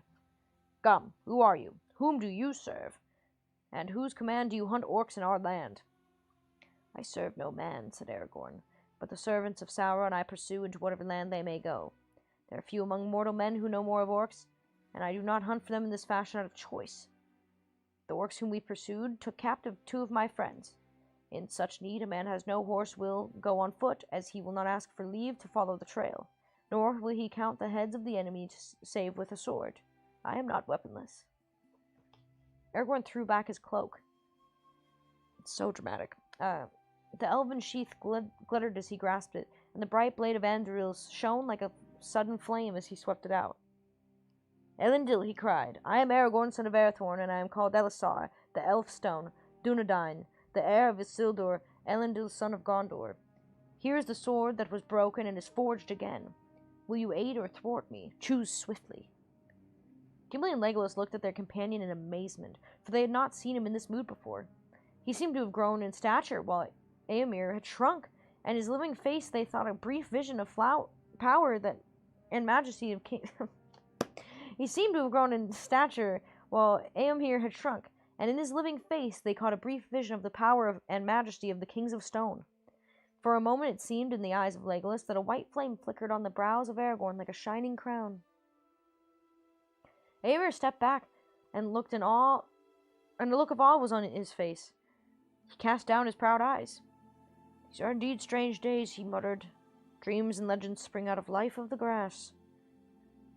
Tell me, Lord, he said, what brings you here, and what is the meaning of the dark words? Long has Boromir, son of Denethor, been gone seeking an answer, and the horse that we lent him came back riderless. What doom do you bring out of the north? The doom of choice, said Aragorn. You may say this to Theoden, son of Thengil. Open war lies before him, with Sauron or against him. None may live now as they have lived, and few shall keep what they call their own. But of those great matters we will speak later. If chance allows, I will come myself to the king. Now I am in great need, and I ask for help, or at least for tidings. You heard that we are pursuing an orc host that carried off our friends. What can you tell us? That you need not pursue them further, said Éomer. The orcs are destroyed. And our friends. We found none but orcs. But that is strange indeed, said Aragorn. Did you search the slain? Were there no bodies other than those of orc kind? They would be small, only children to your eyes, unshod but glad and grey. There were no dwarves nor children, said Éomer. We counted all the slain and despoiled them, and then we piled the carcasses and burned them, as is our custom. The ashes are smoking still. We do not speak of dwarves or children, said Gimli. Our friends were hobbits. Hobbits, said Éomer. What may they be? A strange name. Strange name for a strange folk, said Gimli. But these were very dear to us. Seems that you have heard in Rohan of the words of troubled Minas Tirith. They spoke of the halfling. These hobbits are halflings. Halflings, laughed the rider that stood beside Éomer. Halflings! But there are only little people in old songs and children's tales of the north. Do we walk in legends or in the green earth of daylight? A man may do both, said Aragorn. We are not those who come after. For not we, but those who come after will make the legends of our time. The green earth, say you, this mighty matter of legend, though you tread it under the light of day. Time is passing, said the rider, not heeding Aragorn. We must hasten south, Lord. Let us leave these wild folk to their fancies, or let's bind them and take them to the king. Peace, Eothane, said Éomer in his own tongue. Leave me a while. Tell Ered to assemble the path and make ready to ride up the Entwade. Muttering, Eothane retired and spoke to the others. Soon they drew off and left Éomer alone with the 3 companions. All that you said is strange, Aragorn, he said. Yet you speak the truth that is plain. The men of the Mark do not lie, and therefore they are not easily deceived. But you have not told all. Will you not now speak more fully of your errands, so that I may judge what to do? I set out from Imladris, as it was named in the rhyme, many weeks ago, answered Aragorn. With me went Boromir of Minas Tirith. My errand was to go to the city of the son of Denethor to aid his folk in their war against Sauron, but the company that I journeyed with had other businesses. Of that I cannot speak now. Gandalf the Grey was our leader. Gandalf, Éomer exclaimed. Gandalf Greyheim is known in the Mark, but his name, I warn you, is no longer password to the king's favor. He has been a guest in the land many times in the memory of men, coming as he will after a season, or after many years. He is ever herald of strange events, a bringer of evil, some may now say.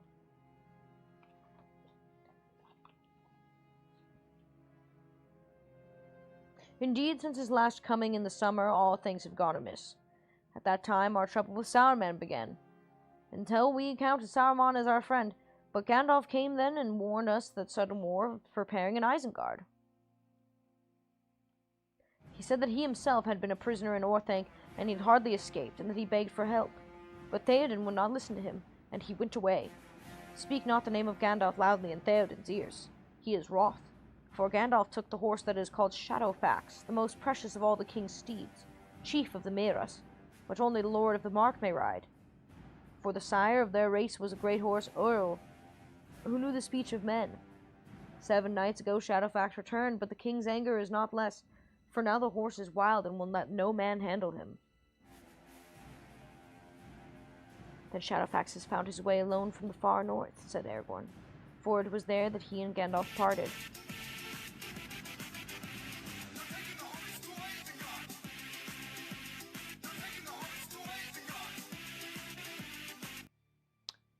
Thank you, twins.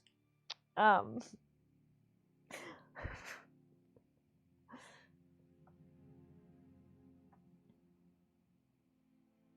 Shadowfax was found his way from the far north, said Aragorn, for it was there that he and Gandalf parted. But alas, Gandalf will ride no longer. He fell into darkness in the mines of Moria, and comes not again. That is heavy tidings, said Éomer, at least to me, and to many, though not to all, as you may find if you come to the king. It is tidings more grievous than any of this land can understand, though it may touch them sorely ere the year is much older, said Aragorn. But when the great fall, the less must lead. My part it has been to guide our company on the long road from Moria. Through Lorien we came, of which it were well that you should learn the truth ere you speak of it again, and thence down the leagues of the great river to the falls of Rhodos. There Boromir was slain by the same orcs whom you destroyed. Your news is all of woe, cried Éomer in dismay. Great harm is this death to Minas Tirith, and to us all. That was a worthy man. All spoke his praise. He came seldom to the Mark, for he was ever in the wars of these borders, but I have seen him, more like to the swift sons of Earl who gave than to the grave men of Gondor. He seemed to me, and likely to prove a great captain of his people when the time came. But we have no word of this grief out of Gondor. When did he fall? It is now the 4th day since he was slain, answered Aragorn, and since the evening of that day we have journeyed from the shadow of Tol Brandir. On foot, cried Éomer. Yes, even as you see us. Wide wonder came to Éomer's eyes. Strider is too poor a name, son of Arathorn, he said. Wingfoot I name you. This deed of the 3 friends shall be sung in many halls. 40 leagues and 5 you have measured ere the 4th day is ended. Hardy is the race of Elendil.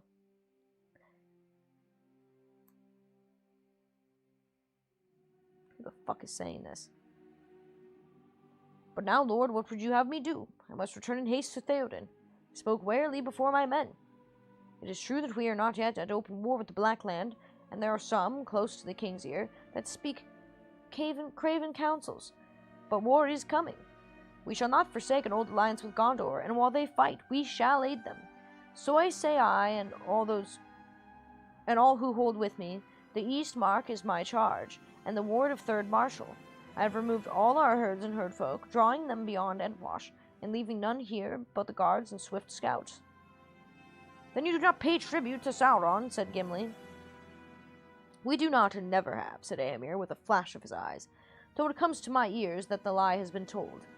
Some years ago the Lord of the Black Land wished to purchase horses of us at great price, but we refused him, for he puts beasts to evil use.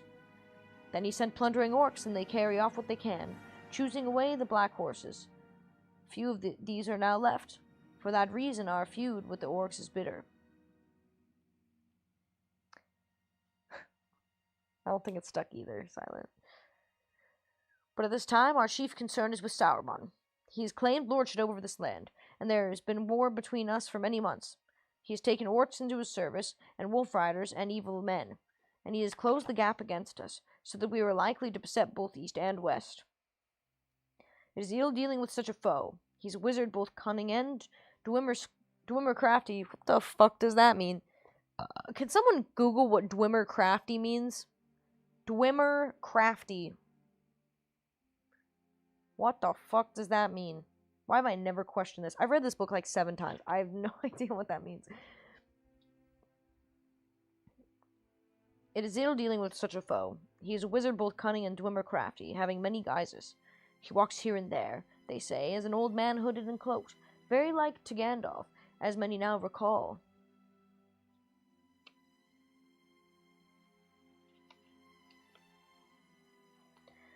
His spies slip through every net, and his birds are ill omened and abroad in the sky. I do not know how it will all end, and my heart misgives me, for it seems to me that his friends do not all dwell in Isengard. But if you come to the king's house, you shall see for yourself. Will you not come? Do I hope in vain that you have been sent to me for help in my doubt and need?" "I will come when I may," said Aragorn. "Come now," said Éomer. "The heir of Elendil will be a strength indeed to the sons of Earl in this evil tide. There is battle even now on the Westmet, and I fear that it may go ill for us. Indeed, in this riding north I went without the king's leave, for in my absence his house is left with little guard. But scouts warned me of orc hosts coming down the east wall 3 nights ago, and among them reported that some bore the white badges of Saruman. So suspecting what I fear, a league between Orthanc and the Dark Tower, I led forth my Eord, men of my own household, and we overtook the orcs at nightfall 2 days ago near to the borders of Entwood. There we surrounded them, gave battle yesterday at dawn. 15 of my men I lost, and 12 horses, alas! For the orcs were greater in number than we counted on. Others joined them, coming out of the east across the Great River. Their trail is plain to see little north of this spot. And others, too, came out of the forest. Great orcs who also bore the white hand of Isengard. That kind is stronger and more fell than all others." Oh.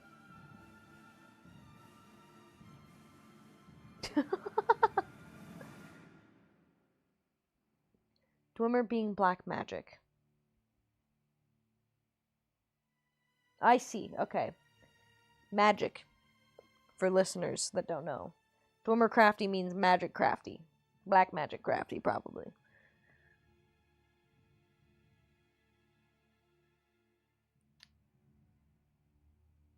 For the orcs were greater number than we counted on. Others joined them, coming out of the east across the Great River. Their trail is plain to see a little north of this spot. And others, too, came out of this forest. Great orcs who also bore the white hand of Isengard. The kind is stronger and more fell than all others. Nonetheless, we have put an end to them, but we had not been too long away. We are needed south and west. Will you not come? There are spare horses, as you see. There is work for your sword to do. Yes, we could find a use for Gimli's axe and the bow of Legolas, if they will pardon my rash words concerning the Lady of the Wood. I spoke only as all do men in my land, and I would gladly learn better." "I thank you for your fair words," said Aragorn, "and my heart desires to come with you, but I cannot desert my friends while hope remains." "Hope does not remain," said Éomer. "You will not find your friends on the north borders." "Yet my friends are not behind. We found a clear token not far from the east wall that one at least was still alive there. That one at least of them was still alive there. But between the wall and the downs we have found no other trace of them, and no trail is turned aside, this way or that, unless my skill has wholly left me. Then what do you think has become of them? I do not know, but they may have been slain and burned among the orcs. But that you will say cannot be, and I do not fear it. I can only think that they were carried off into the forest before the battle, even before you encircled your foes, maybe. Can you swear that none escaped your net in such a way? I would swear that no orc escaped after we sighted them, said Éomer.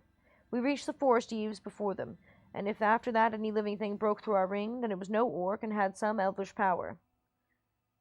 Our friends were attired even as we are, said Aragorn, and you passed by us under the full light of day. I had forgotten that, said Éomer. It's hard to be sure of anything among so many marvels. The world has all grown strange. Elf and dwarf and company walk in our daily fields, and folk speak with the Lady of the Wood and yet live, and the swords come back to war was broken long ago in the ages ere the fathers of our fathers rode into the mark. How shall a man judge what to do in such times? As he ever has judged, said Aragorn.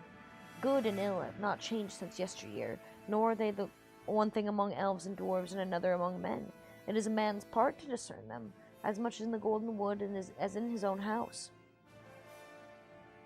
True indeed, said Éomer.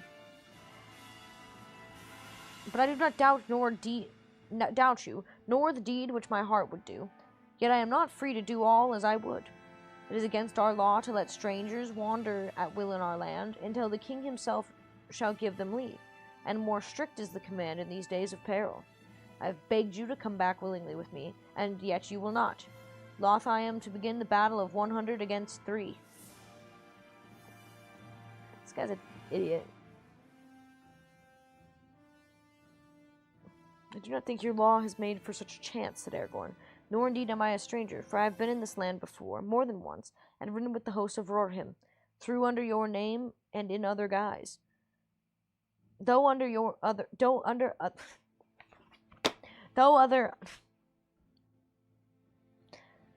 probably a good time for me to note that I am dyslexic. Like actually very dyslexic. Shit. Though under other name and in other guise. You I have not seen before, for you are young, but I have spoken with Éomer your father, and with Theoden son of Thingol. Never in former days would any high lord of this land have constrained a man to abandon such a quest as mine. My duty at least is clear, to go on. Come now, son of Éomer. The choice must be made at last. Aid us, or at the worst let us go free, or seek to carry out your law. If you do so, there will be fewer to return to your war or to your king.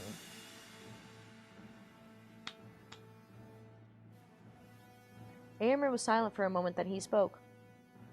We both have need of haste, he said. My company chafes to be away, and every hour lessens your hope. This is my choice. You may go, and what is more, I will lend you horses. This only I ask. When your quest is achieved, or is proved in vain, return with the horses over the Entwade and Meduseld, the high house of Edoras where Theoden now sits.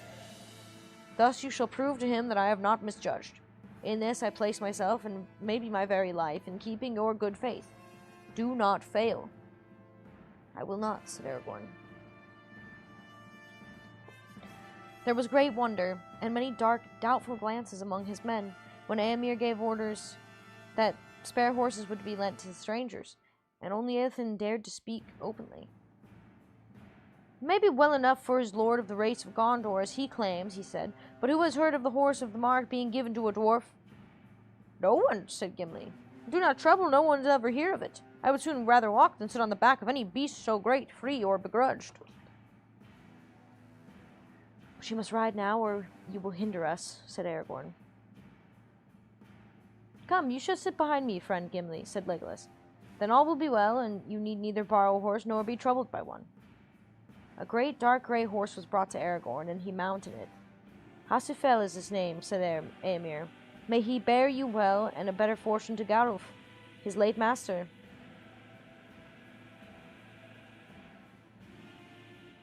A smaller and lighter horse, but restive and fiery, was brought to Legolas. Arod was his name, but Legolas asked for them to take off the saddle and rein. I need them not, he said, and leaped lightly up, and to their wonder, Arad was tame and willing beneath him, moving here and there but with spoken word, such was the elvish way with all good beasts. Gimli was lifted up behind his friend, and he clung to him, not much more at ease than Sam Gamgee in a boat. Silent. Oh my god. That's funny. Silent said when someone gives you a used car that someone died in, and I think that's really relevant to the horse giving thing. Farewell, and may you find what you seek, said Éomer. Return with what speed you may, and let our swords hereafter shine together. I will come, said Aragorn. And I will come too, said Gimli. The matter of the Lady Galadriel lies still between us. I have yet to teach you gentle speech. We shall see, said Éomer. So many strange things have chanced that learn the praise of the fair lady under the loving strokes of a dwarf's axe will seem no great wonder. Farewell. With that they parted. Very swift were the horses of Rohan. When after a little Gimli looked back, the company of Éomer were already small and far away. Aragorn did not look back. He was watching the trail as they sped on their way, bending low with his head beside the neck of Husfil. Before long they came to the borders of Entwash, and there they met the other trail in which Éomer had spoken, coming down from the east out of the wold.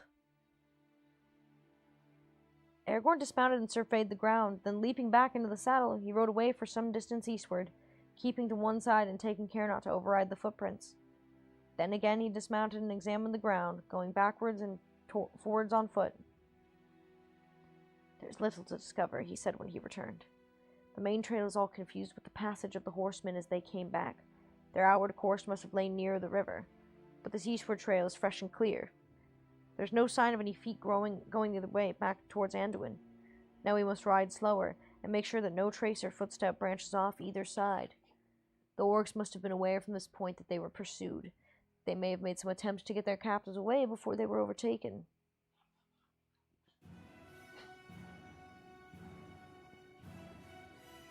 As they rode forward, the day was overcast. Low gray clouds came over the wold.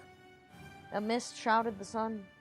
Ever nearer the tree-clad slopes of Fangorn loomed, slowly darkening as the sun went west. They saw no sign of any trail to the left or right, but here and there they passed single orcs, fallen in their tracks as they ran, with gray feathered arrows sticking in the back or throat. At last, as the afternoon was waning, they came to the eaves of the forest, and in an open glade among the trees, they found the place of the great burning. The ashes were still hot and smoking. Beside it was a great pile of helms and mail, cloven shields, and broken swords, bows and darts, and other gear of war. Upon a stake in the middle was set a great goblin head. Upon its shattered helm, the white badge could still be seen. Further away, not far from the river, where it came streaming out from the edge of the wood, there was a mound. It was newly raised. The raw earth was covered with fresh turfs. About it were planted 15 spears. Aragorn and his company searched far and wide about the field of battle, but the light faded and evening soon drew down, dim and misty. By nightfall they discovered no trace of Merry and Pippin. What are you guys trying to post like links and shit? Viewer stuff, dude?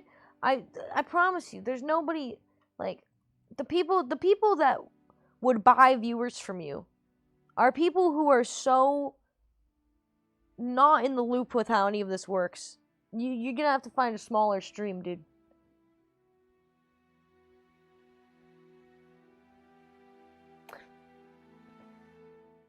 Sorry, we had some interruptions. I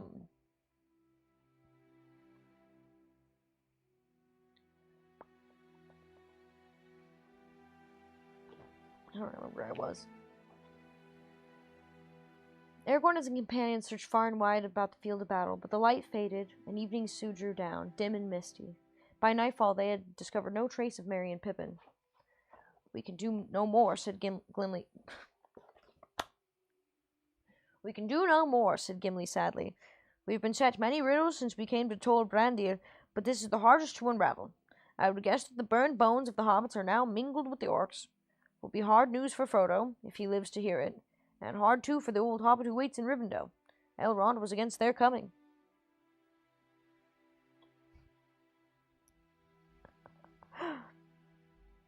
You guys are funny.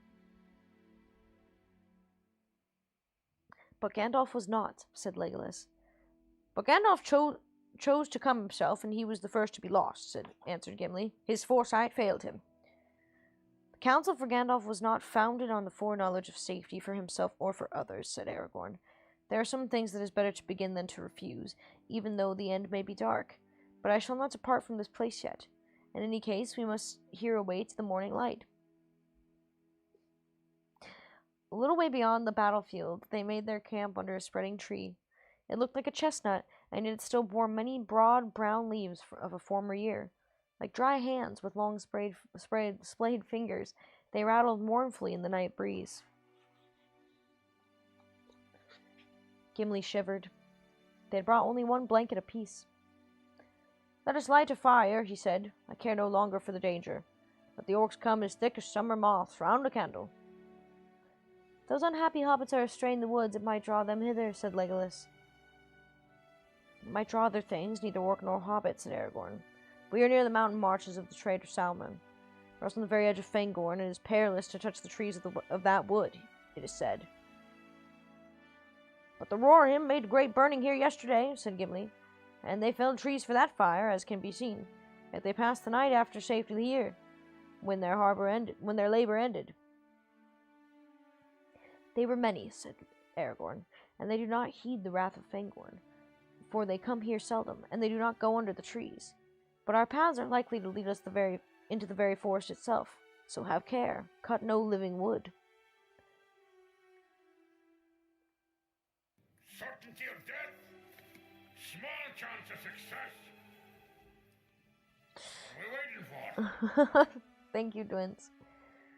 Hi, Joe. How are you doing? It's the freakiest thing you've ever done respectfully. What? There's plenty of other times I would answer such questions, but unfortunately I would not answer such questions during a cozy reading stream. Thank you kindly.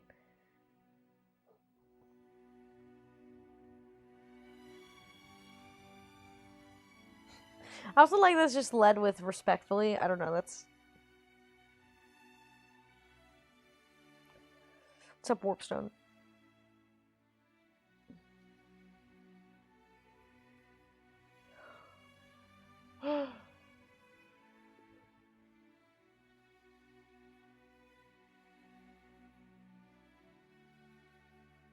There is no need, said Gimli. The riders have left ship and bow enough, and there is dead wood lying in plenty. He went off to gather fuel and busied himself with building and kindling a fire, but Aragorn sat silent with his back to the great tree.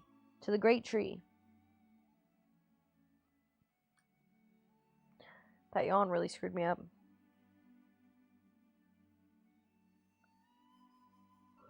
Oh no. Huh.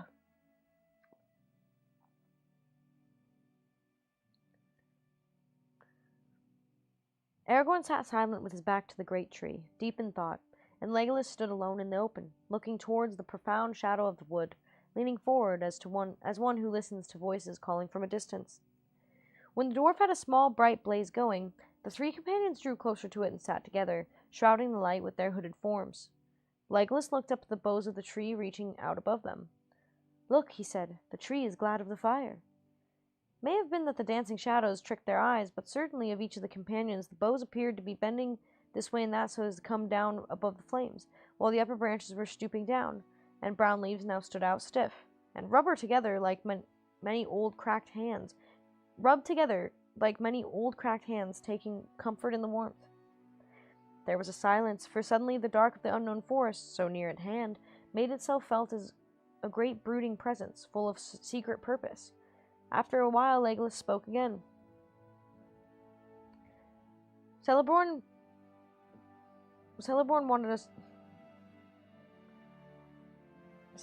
warned us not to go into Fanghorn. Oh my god. Why is that so weird? Celeborn warned us not to go into the Fanghorn, he said. Do you know why, Aragorn? The fables of the forest that Boromir had heard? I've heard many tales in Gondor and elsewhere, said Aragorn.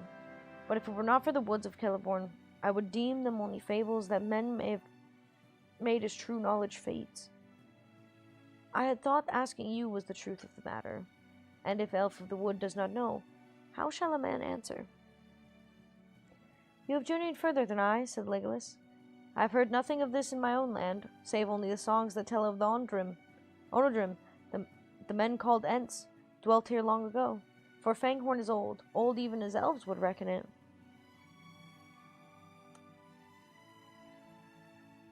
Yes, it is old, said Aragorn, as old as the forest by the Barrow Downs, and it is far greater. Elrond says that the two are akin, the last strongholds of the mighty woods of the elder days, in which the firstborn roamed while men still slept. Yet Fanghorn holds some secret of its own. What it is, I do not know. And I do not wish to know, said Gimli. Let nothing that dwells in Fanghorn be troubled on my account. They now drew lots for the watches, and the lot for the first watch fell to Gimli. The others lay down. Almost at once, sleep laid hold on them.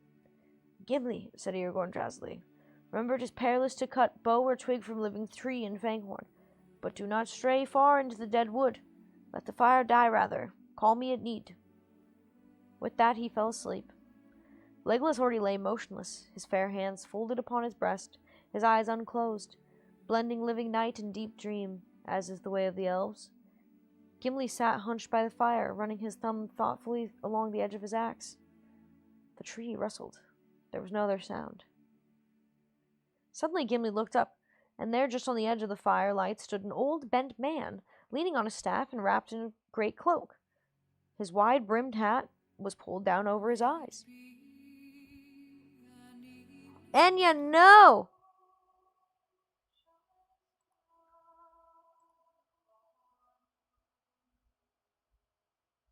This wasn't written by Howard Shore.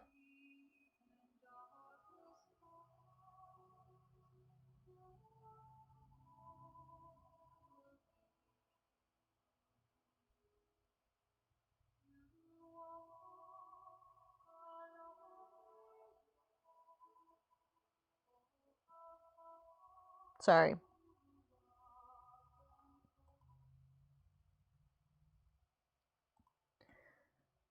Enya's always trying to screw up my shit.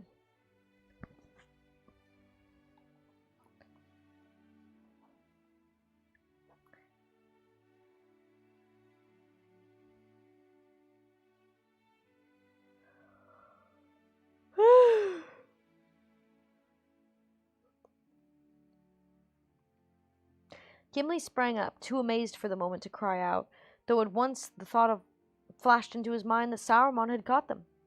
Both Aragorn and Legolas, roused by this sudden movement, sat up and stared. The old man did not speak or make a sign.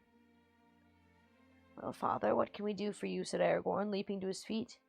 Come and be warm if you are cold. He strode forward, but the old man was gone. There was no trace of him to be found near at hand, and they did not dare to wander far. The moon had set, and the night was very dark. Suddenly Legolas gave a cry. The horses! The horses! The horses were gone. They dragged their pickets and disappeared. For some time, the three companions stood... Dude, I'm so sorry. I gotta put my 2 cents in here really quick.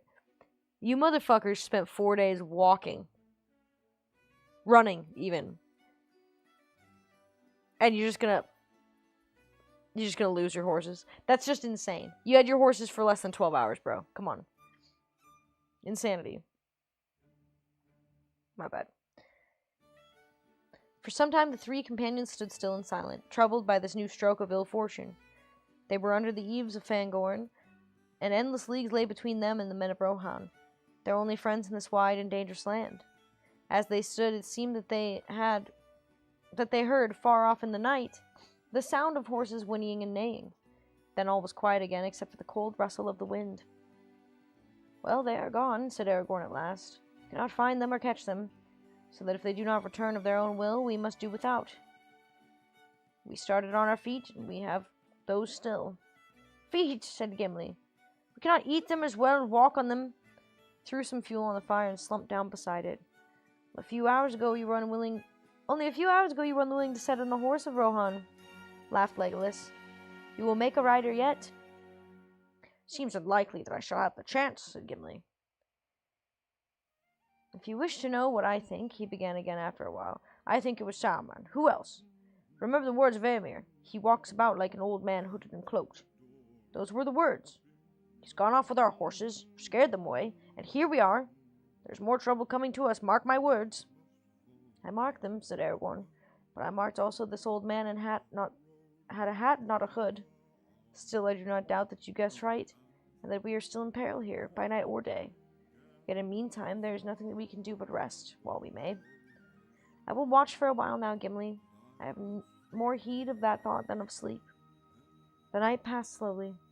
Legolas followed Aragorn, and Gimli followed Legolas, and their watches wore away. But nothing happened. The old man did not appear again, and the horses did not return. That brings us to Chapter 3, the Uruk-hai, which we will continue next time we have a reading stream. Because my jaw hurts.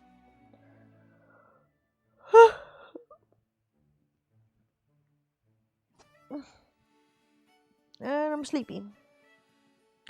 Thank you for joining us for this reading of The Lord of the Rings, The Two Towers, Chapter 1 and Chapter 2.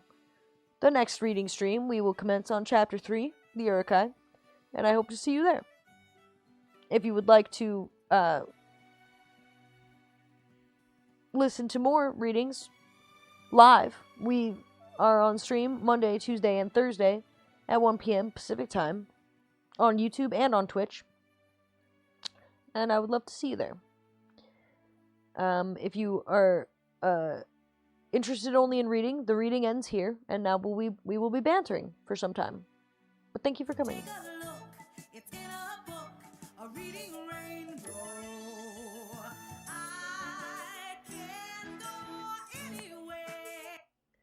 I can't go anywhere, dude. They can't take me outside.